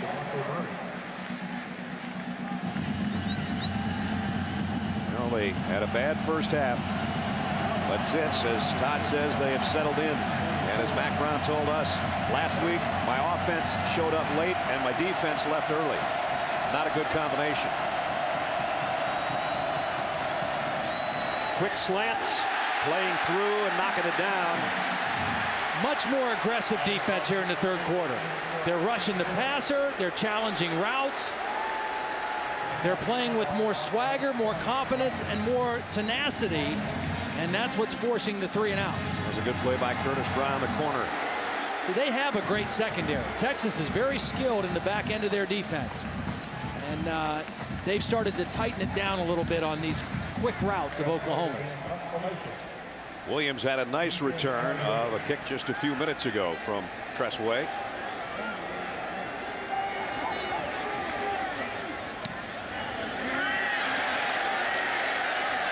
Backpedal into the shadows and has to take the full catch at about the 10-yard line. Nice kick, 46-yarder with no return. With 3:31 remaining in the third quarter, the Pacific Life game summary as we take a look back. If you're just joining us, it was DeMarco Murray early on a touchdown run, a nifty one to get to the pylon.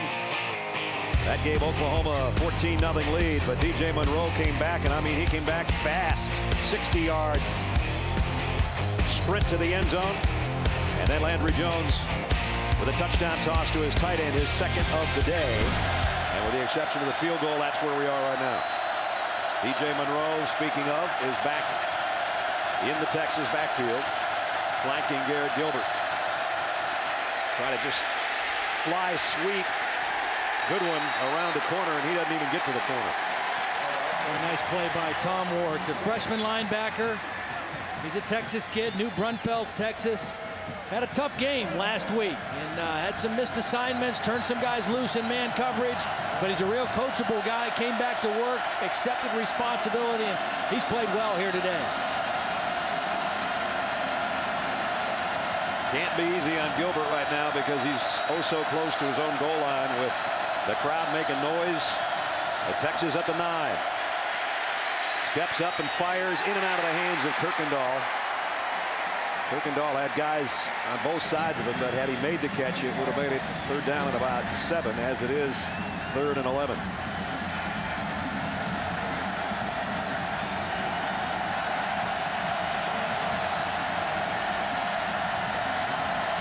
You're supposed to keep your eye on the ball, but not your face man. Yeah, catch it before it gets to your mask. Boy, this is an old story for Texas. The 6th time today, 3rd and 10.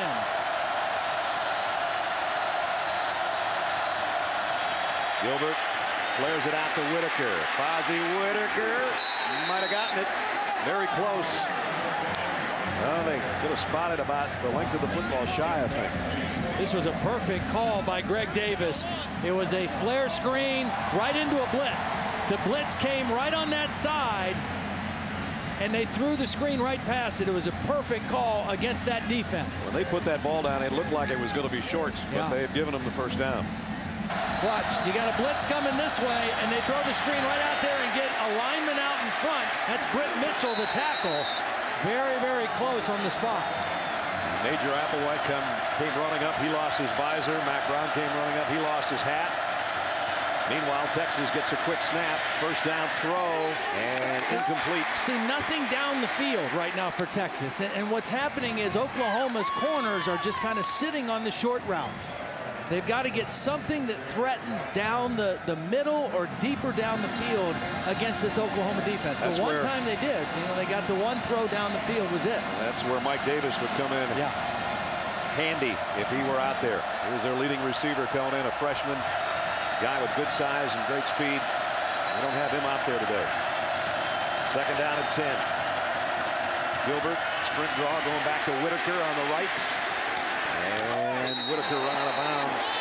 And he got to the 24-yard line, and I mean, he was run out of bounds. Tom Ward got over there again and laid a helmet on him. That second hit is the one that hurts. That'll make you a little fuzzy. Another third down.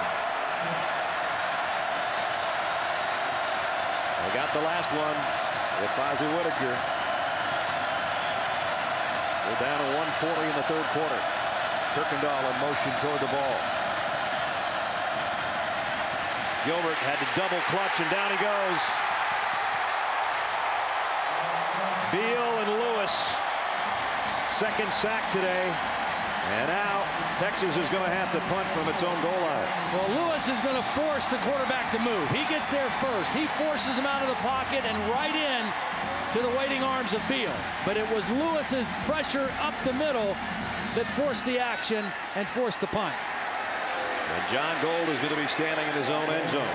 And on the other end, they've got Ryan Broyles back out there, and he's well rested. You don't want to line drive one to him at about the 50 with a head of steam. Gold again, though. Oh, what a beautiful kick. All the way back to the 30-yard line, though. And they wrap up Broyles after he comes back to the 46. 57-yard punt, but a 16-yard return. Monday Night Football coming up from South Florida. Tom Brady and the Patriots will take on the Miami Dolphins. Monday Night Football on ESPN, 8:30 Eastern. Coverage starts at 7 with Monday Night Countdown served up by Applebee's. A couple of teams at 2-1 in their division. So here comes Oklahoma with, again, a good starting field position at their own 46-yard line and an 11-point lead as we're almost done with quarter number 3.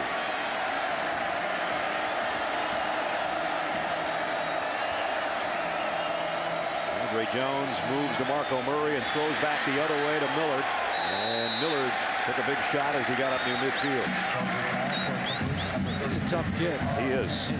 Freshman out of Columbia, Missouri, Rockbridge High School. He does a little bit of everything. Catches it, blocks, runs. Had a touchdown catch last week in the win over Cincinnati.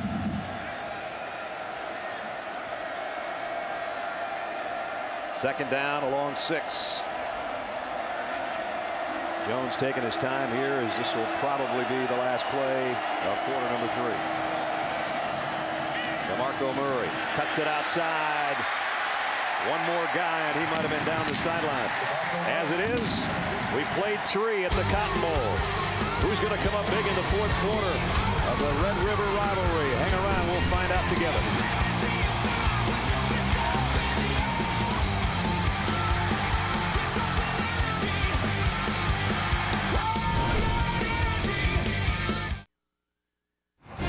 Watching ESPN College Football on ABC, presented by Buffalo Wild Wings.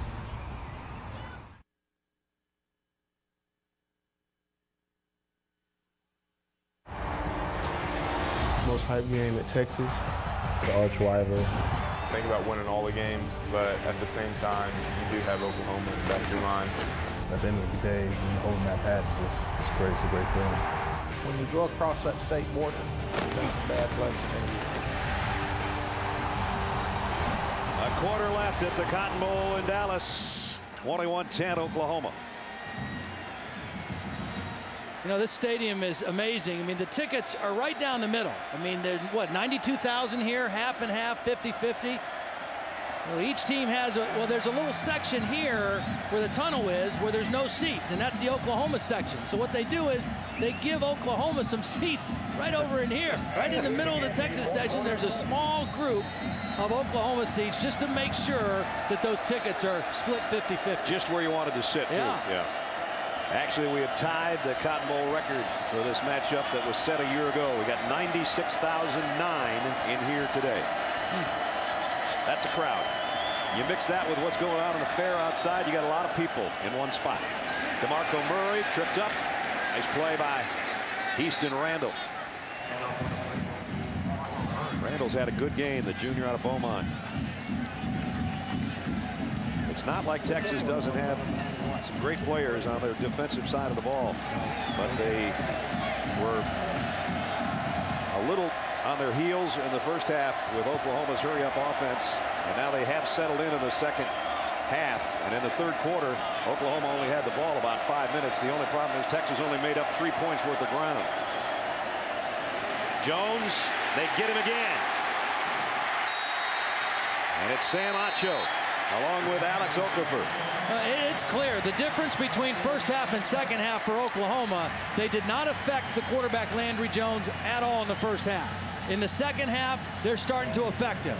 Acho, the best pass rusher, gets there first, beats Stevenson, the left tackle, and they get another negative play. But for the first time in the game, they are really having an impact on Landry Jones's comfort level. So here early in the fourth quarter, a big play for the Texas defense. 3rd and 20, Oklahoma. Trying to roll away from pressure, and he ran right into some. You talk about rolling away from one side and saying hello to Sam Acho on the other. And now flags flying in late.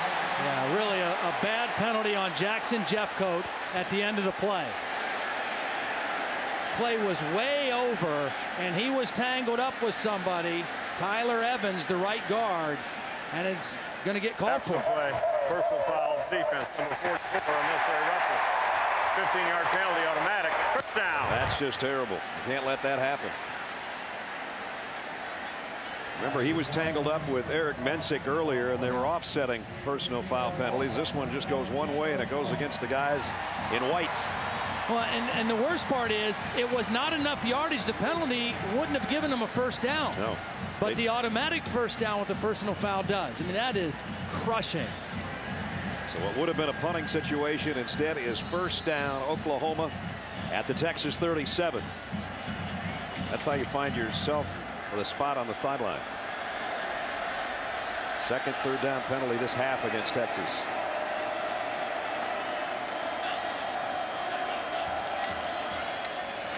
Now they can afford to keep it on the ground even if they lose yardage. They've got an 11-point lead, and we're down to 13.5 minutes. Steven Robinson made a stop on DeMarco Murray. Well, there's no question which team has made more critical mistakes in this game to this point. Texas with penalties. They had the one turnover, even though it was a throwaway play at the end of the half. But the mistakes, the penalties have been costly. Play action. Jones throws it to Murray after the play fake, and DeMarco Murray down the sideline for a first down at the 20-yard line.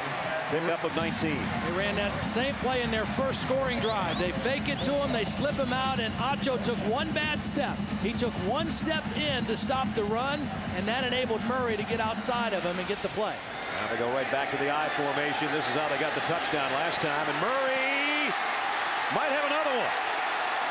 He's in. Talk about a tightrope job on the sideline.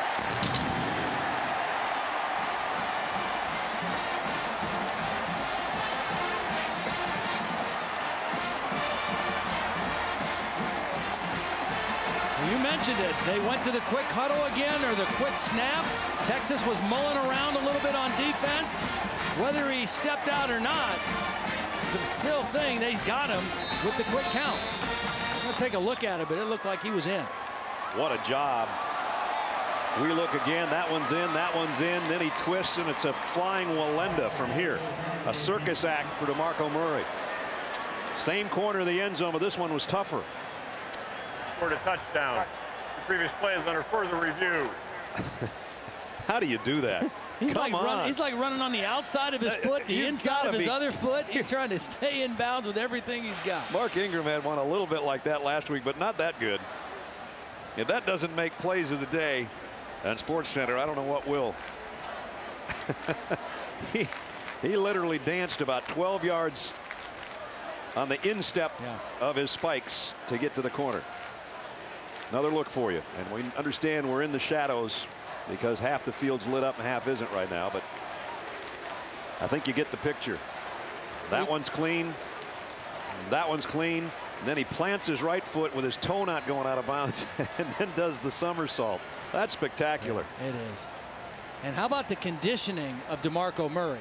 He runs a play action pass, and sprints to the opposite sideline and turns it up for a big gain, comes right back with the quick snap and runs a sweep the other way and does that at the end of the play. That's pretty good conditioning by the running back. We assume it's going to be upheld, the play that was called on the field, a touchdown, and a nice job by the officials to be right there. And obviously we're looking at it. Boy, what a penalty on Jeffcoat. Oh, brother. After further review, the ruling on the field is confirmed. Touchdown. DeMarco Murray, we said he had a big game 3 years ago in this series. He's got a big game here in his senior season. Big game 2 years ago, or 3 years ago, and then 3 yards on 12 carries the last 2 years, and now finishing with a bang. 2 touchdowns in the same corner of the end zone, one in the first quarter, one in the fourth quarter.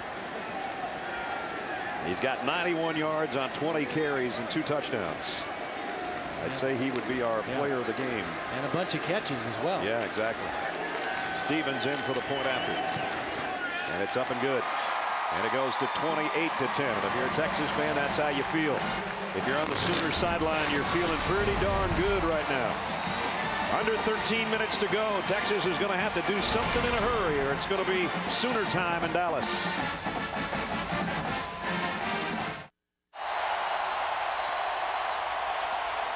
Back in Dallas, Oklahoma 28, Texas 10. Under 13 minutes to go, and time is of the essence now if you're a Longhorn fan. And you talk about good company. Those 2 guys that DeMarco Murray is sandwiched between both won Heisman trophies in Norman. Steve Owens, Billy Sims, second place now, career touchdowns to Steve Owens.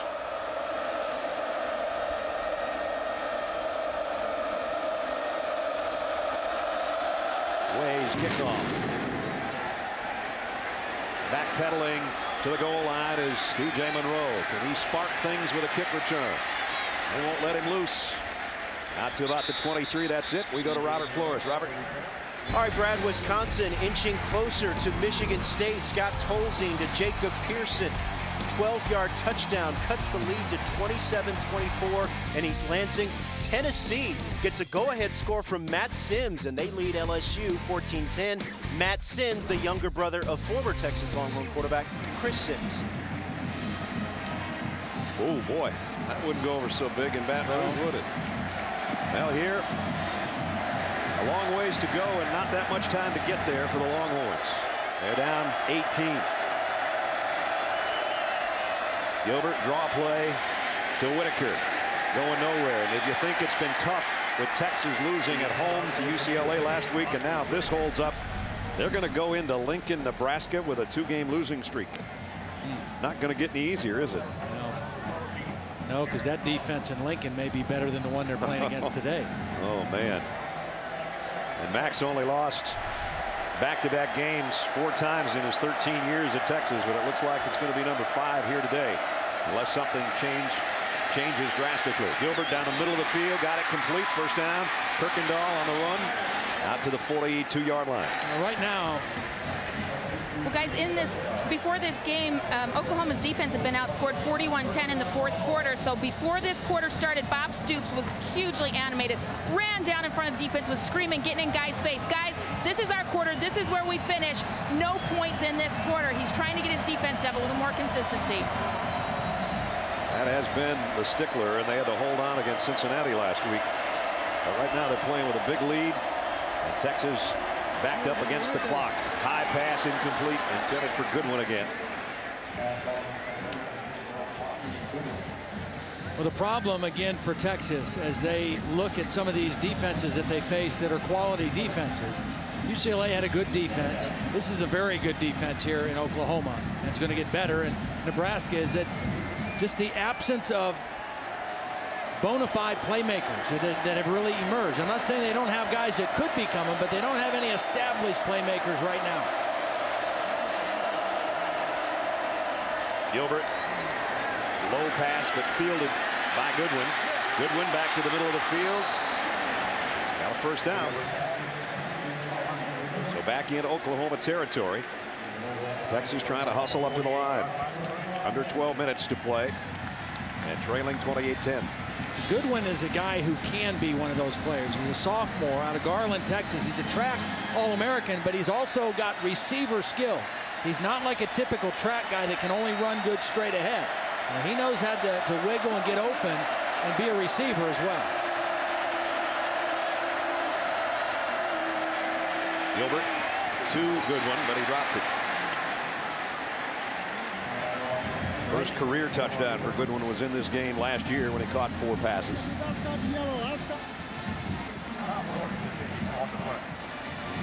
Right now, even though Holly said Bob Stoops said no points this quarter, they're not going to be quite as aggressive as they've been, in the sense that they're going to try to keep everything in front of them. They'll give up some short completions and try to make Texas put together a long time-consuming drive and then tighten up when it gets in the red zone. Cody Johnson in as a receiver to the top of your screen. They're looking that way, and they're going that way. And it's complete, and Johnson broke a tackle, and the big fella down the sideline. And he's got a first down for the Longhorns. Johnson's a load to bring down in the secondary, especially. He's 250 pounds. Well, Oklahoma definitely expected to throw to the wide receiver and not to Cody Johnson. That's why he was open in the secondary. And now back on the inside. Johnson running the ball this time for about a yard. Bryce Macon made the stop.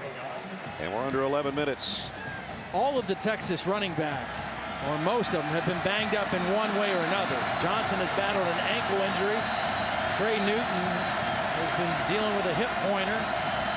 Whitaker's been about the only guy that stayed healthy through the course of the first part of the season. Second down and 9 in the red zone for Texas, but they got to strike and strike fast and then get it back. Gilbert steps up. Now he's going to run with it to the far side and heading to the sticks. I think he got there about a yard shy. But he stops the clock with 10:21 remaining. Well, obviously we know it's 2-down territory here, so that's not an issue. They could get a first down just inside the 4-yard line. So they'll have 2 cracks at it. Greg Davis, the offensive coordinator for the Longhorns, knows that. Let's see what he's dialed up. Kirkendall in motion. They'll keep it on the ground to Cody Johnson. Johnson bullet over to the end zone, touchdown. So 2 big plays by Cody Johnson in that drive, and Texas still in it.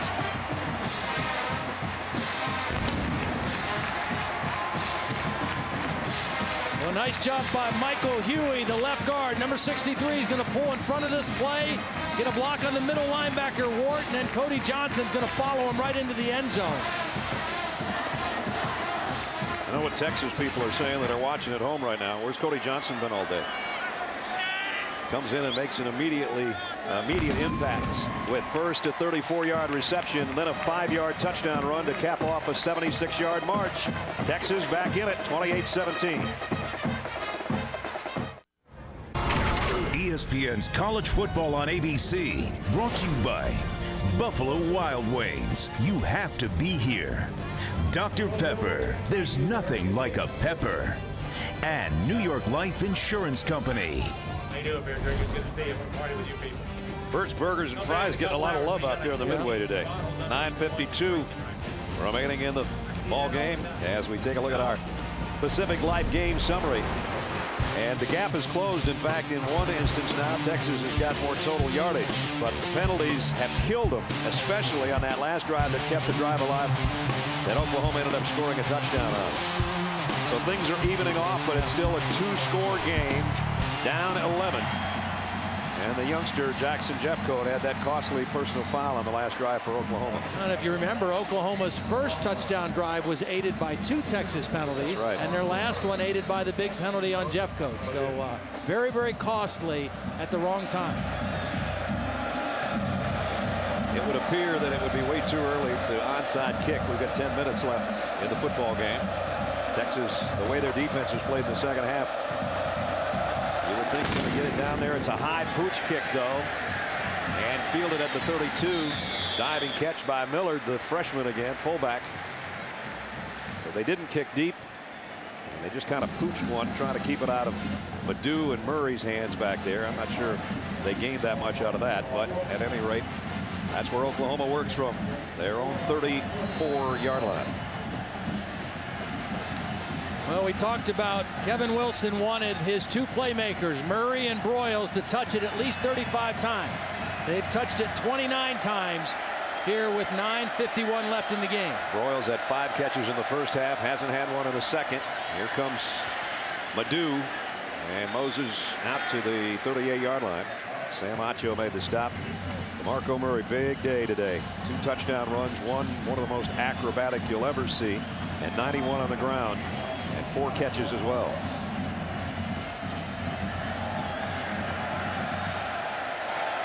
Here's a stretch play, Madu, and they stretch him out. And he didn't get to the corner. Nice job by Acho first, and then Shockey Brown ran him out of bounds. Acho's a good player. Well, they always seem to have one at that spot. Ryan Arapco, and you go back all the years, Texas always has a guy like him. Will Muschamp thinks he's a first-round possible guy as an outside linebacker in a 3-4 defense. He's that kind of athleticism. Keenan Robinson is the injured party. Aaron Williams down 2. We'll check on him when we come back. You're watching ESPN, new home of the Bowl Championship Series. Oklahoma's got a 3rd down coming up. 3rd and 8. Trailing, rather leading by 11. With 9 minutes remaining in the 4th quarter.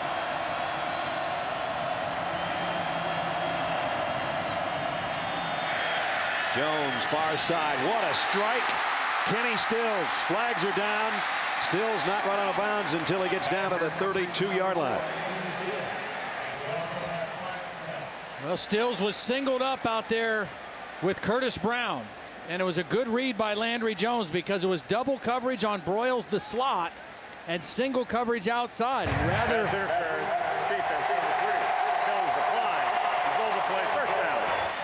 rather than falling in love with your favorite receiver, go away from the double coverage and work the single coverage, which is exactly what Landry Jones did. Right decision, right throw, and a big 3rd down conversion for the Sooners. Kenny Stills has had a big game for his first Red River rivalry. His 5th catch of the afternoon. So now Oklahoma, time is on their side now that they're in the Texas end of the field. And they'll hand it off to DeMarco Murray behind his blockers. Got maybe 3.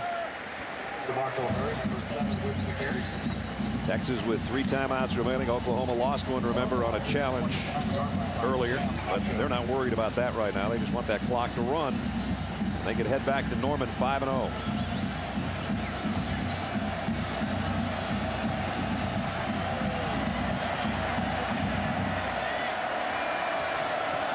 Back to an eye backfield, and Landry Jones taking his time.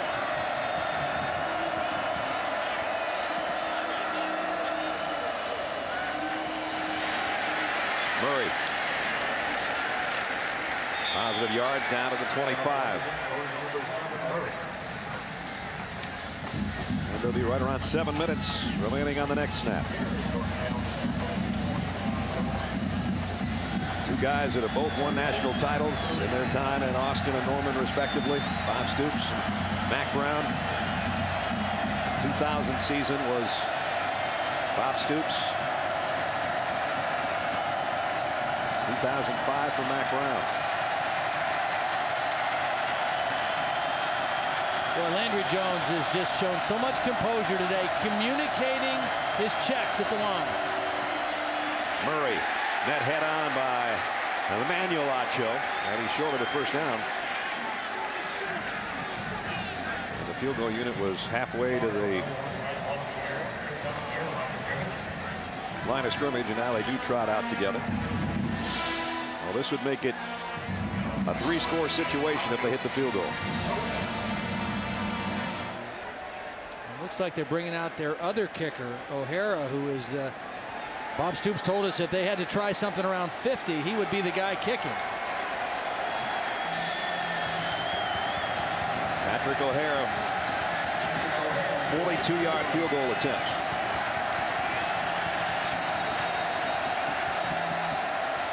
don't think they got the playoff. Play game. 5-yard penalty, still touchdown.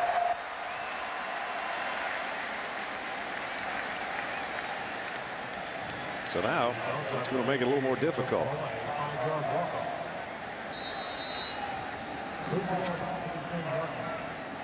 Well, they said O'Hara was their long ball guy. I don't think they wanted to back him up on purpose.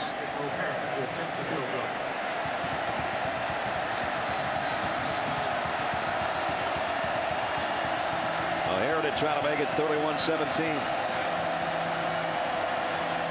And they're going to fake it. And it's going to backfire. John Nimmo. Shockey Brown brings him down. Wow. Uh-oh. Well, Nimmo was the intended receiver. I mean, he was the guy they wanted to go to. He was the guy that's going to throw, and they were trying to get it to the kicker out here. Maybe that's why they put O'Hara in instead of Stevens. But they covered him. Look, he's covered. Nowhere to go with the football, and a big change of events for Texas. Boy, just when you thought you'd seen a little bit of everything in this game, you see something like that. And now Texas with a chance. Gilbert waited too long. Tom Ward, the middle linebacker. That's the last thing you want to take is a sack way back there. He's got to get rid of the football, and he's got to anticipate pressure, but there's nobody open. Watch as these Texas receivers go out. I mean, they can't get separation from the secondary. Nobody open, nowhere to go with the football, but he still has to throw it away and not take the sack. 2nd and 21.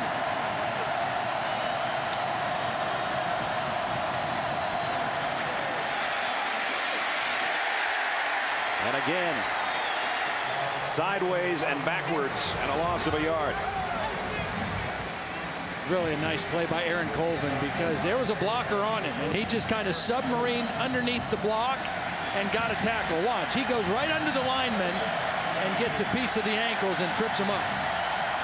Well, if you've got one dialed up for 3rd down and 22, throw it out here.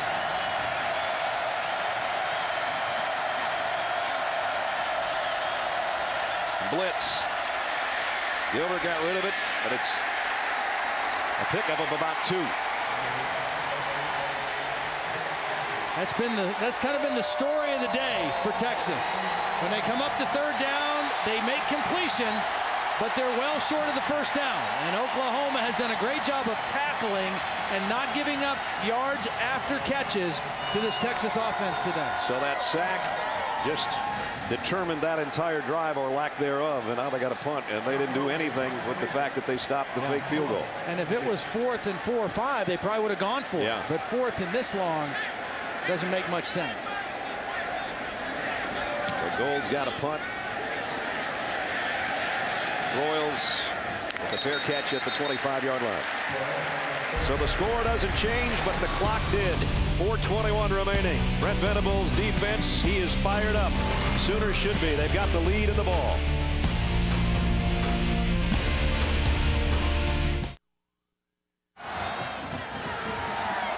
Michael Chickler stars in the super-powered series of ABC's No Ordinary Family. Tuesday at 8, 7 Central on ABC. Well, those two guys, I don't know if they made friends today, but one looks sad and one looks pretty fired up, because we've got 4:21 left and Oklahoma leads 28-17, and they've got the ball. We talked about, it looks like it's going to be a 2-game losing streak after a week off for Texas to go into Lincoln. We should have also mentioned that Oklahoma doesn't play the rejuvenated Nebraska team this year. So that's one less pain on their schedule. Unless they meet them in the Big 12 championship. Exactly. Game. That's what it could end up being. There's what we're talking about for Oklahoma. Iowa State, Missouri, Colorado. They'd be favored in all those games for sure. A&M a tough loss Thursday. Baylor with a huge win today over Kansas. 55-7. Was that the final? Something like that.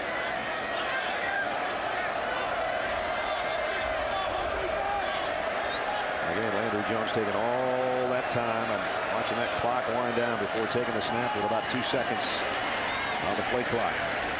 The boot out to the 29.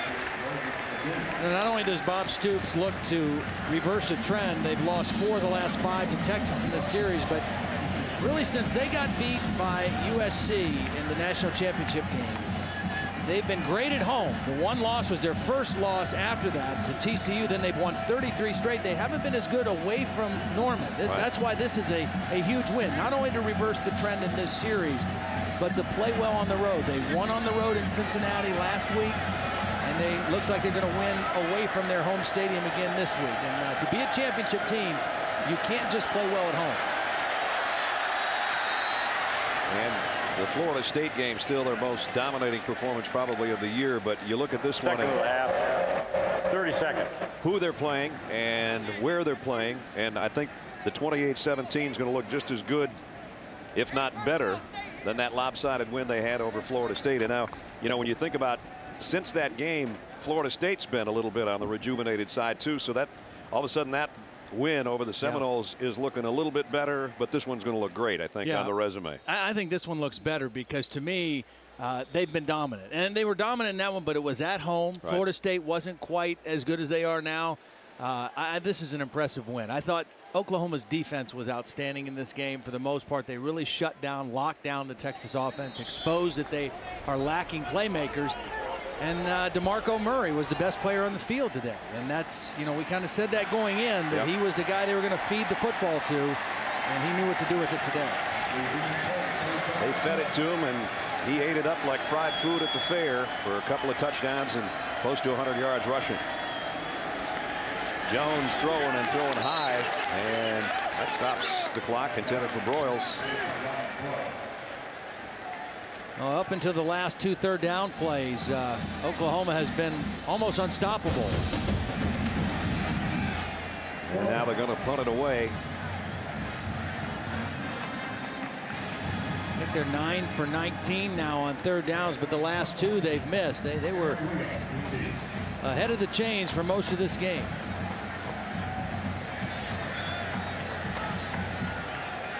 Tress Way to punt. They came after it. I don't know if they got a piece of it or he just hit it badly, but it drops down in Oklahoma territory. So every time you think this game's over, it's not. If I'm Tress Way, I'm telling everybody over there they got a piece of it, because they definitely took a run at him. Texas consecutive weeks in the top 25, 162, and of course they dropped a whole bunch of spots this past week to come in here at 21. I don't think Mac's worried about that right now. Mac Brown says, let's go get a touchdown, and then the game's not over. Cody Johnson in there. He got him their last score. Gilbert going to fire deep. Got a man out there. I think he got one foot in. Yep. All he needs is 1 foot. Malcolm Williams at the 6. A 41-yard pass play. One of the reasons Cody Johnson was in, as you look at the end of this catch, beautiful work by Malcolm Williams catching the football. Does he have 1 foot in? That's all he needs in. There it is. The left foot was in, and they're right back to the line of scrimmage. First and goal, Texas at the 6. Gilbert rolling left, throwing to the corner. Incomplete. Kirkendall was out there, but he threw it behind him, well behind him. Finally, Texas got a big play other than the one by Monroe early in the game. The first big pass play really down the field. Good catch, got the left foot in. Cody Johnson got a nice chip block on Jeremy Beal to slow down the pass rush, and a nice throw by Gilbert. Texas trying to pack one in here to make it a ball game late in the 4th quarter. They have to get something to the back of the end zone, back in here. Oklahoma really close to the line of scrimmage. Gilbert scans the field, goes far side, completed about the 6, but only to the 4 goes Barrett Matthews. Now they got to hustle. They got 3 timeouts remaining, but we're down to 2 minutes. 3rd and goal. Last time they gave it to Cody Johnson and let him steamroll his way on the ground. He's in there with Gilbert. Gilbert rolling to his right to the corner of the end zone, too high for Kirkendall. And it's down to one play.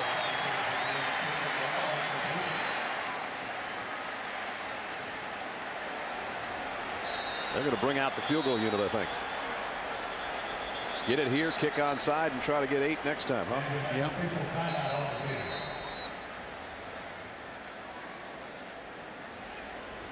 And the officials are going to time out with a Sooner shaken up on the play. Jonathan Nelson, I think, the safety. He went airborne and bad landing.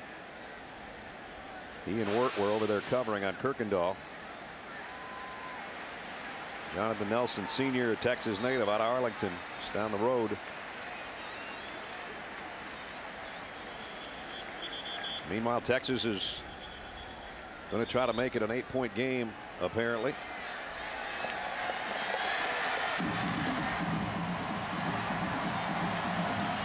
And this should be about a 21-yarder for Justin Tucker.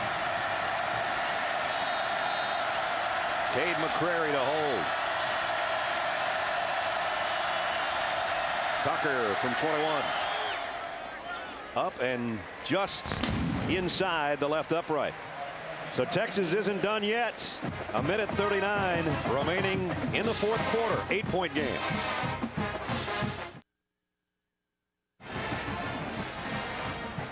It's odd they got the big pass play down the sideline, but for the second time on a first and goal situation, Texas comes up with only 3. Yeah, unable to find something open.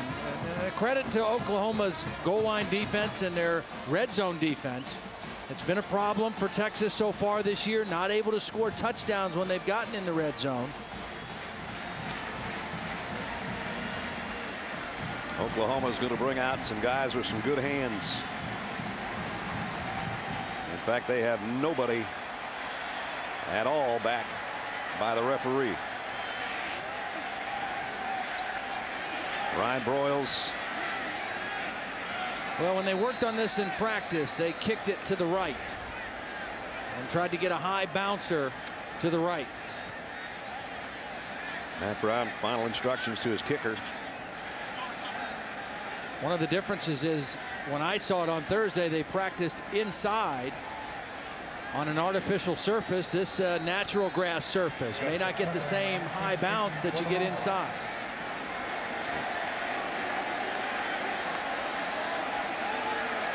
Look who's back here on the hands team right there, DeMarco Murray. Exactly, and we already saw Broyles in there. And they're going to line drive it down the field and hope it dies and hope a Longhorn can get there, but it's going to be Murray. It made the end zone. Wow. By about 2 feet, a couple of rolls of the football.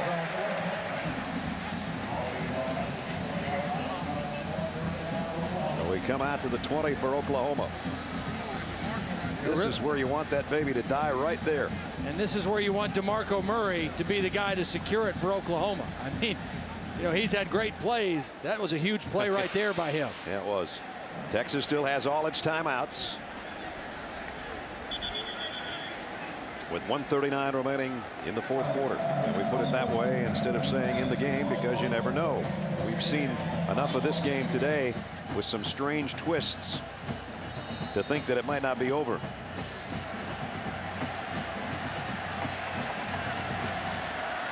High backfield again. This has been good to them today. With Millard the lead man for DeMarco Murray. That'll be the case again. Murray tripped up though and lands right at the line of scrimmage. And timeout. Texas.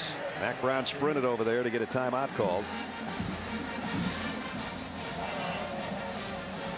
1:35 remaining. Take a look at the All-State good hands play. It was the touchdown to James Hanna. Now here he is right here. Watch the movement, the shifting, and the motion. They start him on the right, then they move him and the other tight end to the left. That creates some confusion. Then they bring Hanna back in motion. Some more confusion, and the result is Hanna finds himself all alone in the back of the end zone for the touchdown that made it 21-7. And really, Oklahoma has not looked back since then. Now Texas can only stop it twice more. You see Josh Heupel in that offensive huddle. Heupel, the quarterback that led Oklahoma to that national championship we talked about.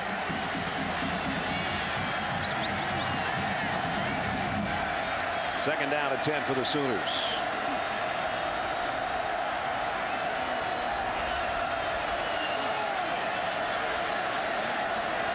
Jones again calmly goes up to his offensive line. And somebody went the wrong way. Yeah. Jones. And they're going to sack him, and the ball is out. The ball is out. Did it get out of bounds, though? Murray might have gotten over there, or it went out of bounds before anybody had control. Oh, you talk about a busted play. Oh. That was almost a busted game. Landry Jones had one bad play last week against Cincinnati. This would have been his worst play of the season if it stays in bounds. I think Jones hit the ball at the very end and knocked it towards out of bounds. He knew he made a mistake. Let's see if he doesn't swat it out of bounds. He did get a hand in it, I think. But now they go back to live action, and look out, DeMarco Murray. He might save the day yet. But that last play did save Texas a timeout because the ball went out of bounds. Now they take one here. Oh my goodness, how close was that play? Are you kidding me? I mean, think about it. The fake field goal that backfired, the shank punt, and now this was the worst yet. He just dropped it. He just dropped the football. It was a busted play. Somebody went the wrong way. He should have just gone down and forced Texas to call a timeout. Remember that Temptation song, Ball of Confusion? Yep. That's the way I feel the last 5 minutes right here with what's going on. 1:08. Texas will get the ball back. Aaron Williams was ever going to pick a spot to get a nice return. It would be here. Low kick. But he's got to call fair catch, and he dropped it. Wait a minute. Oklahoma's got it, I think. Oh, you've got to be kidding me. That'll seal the deal.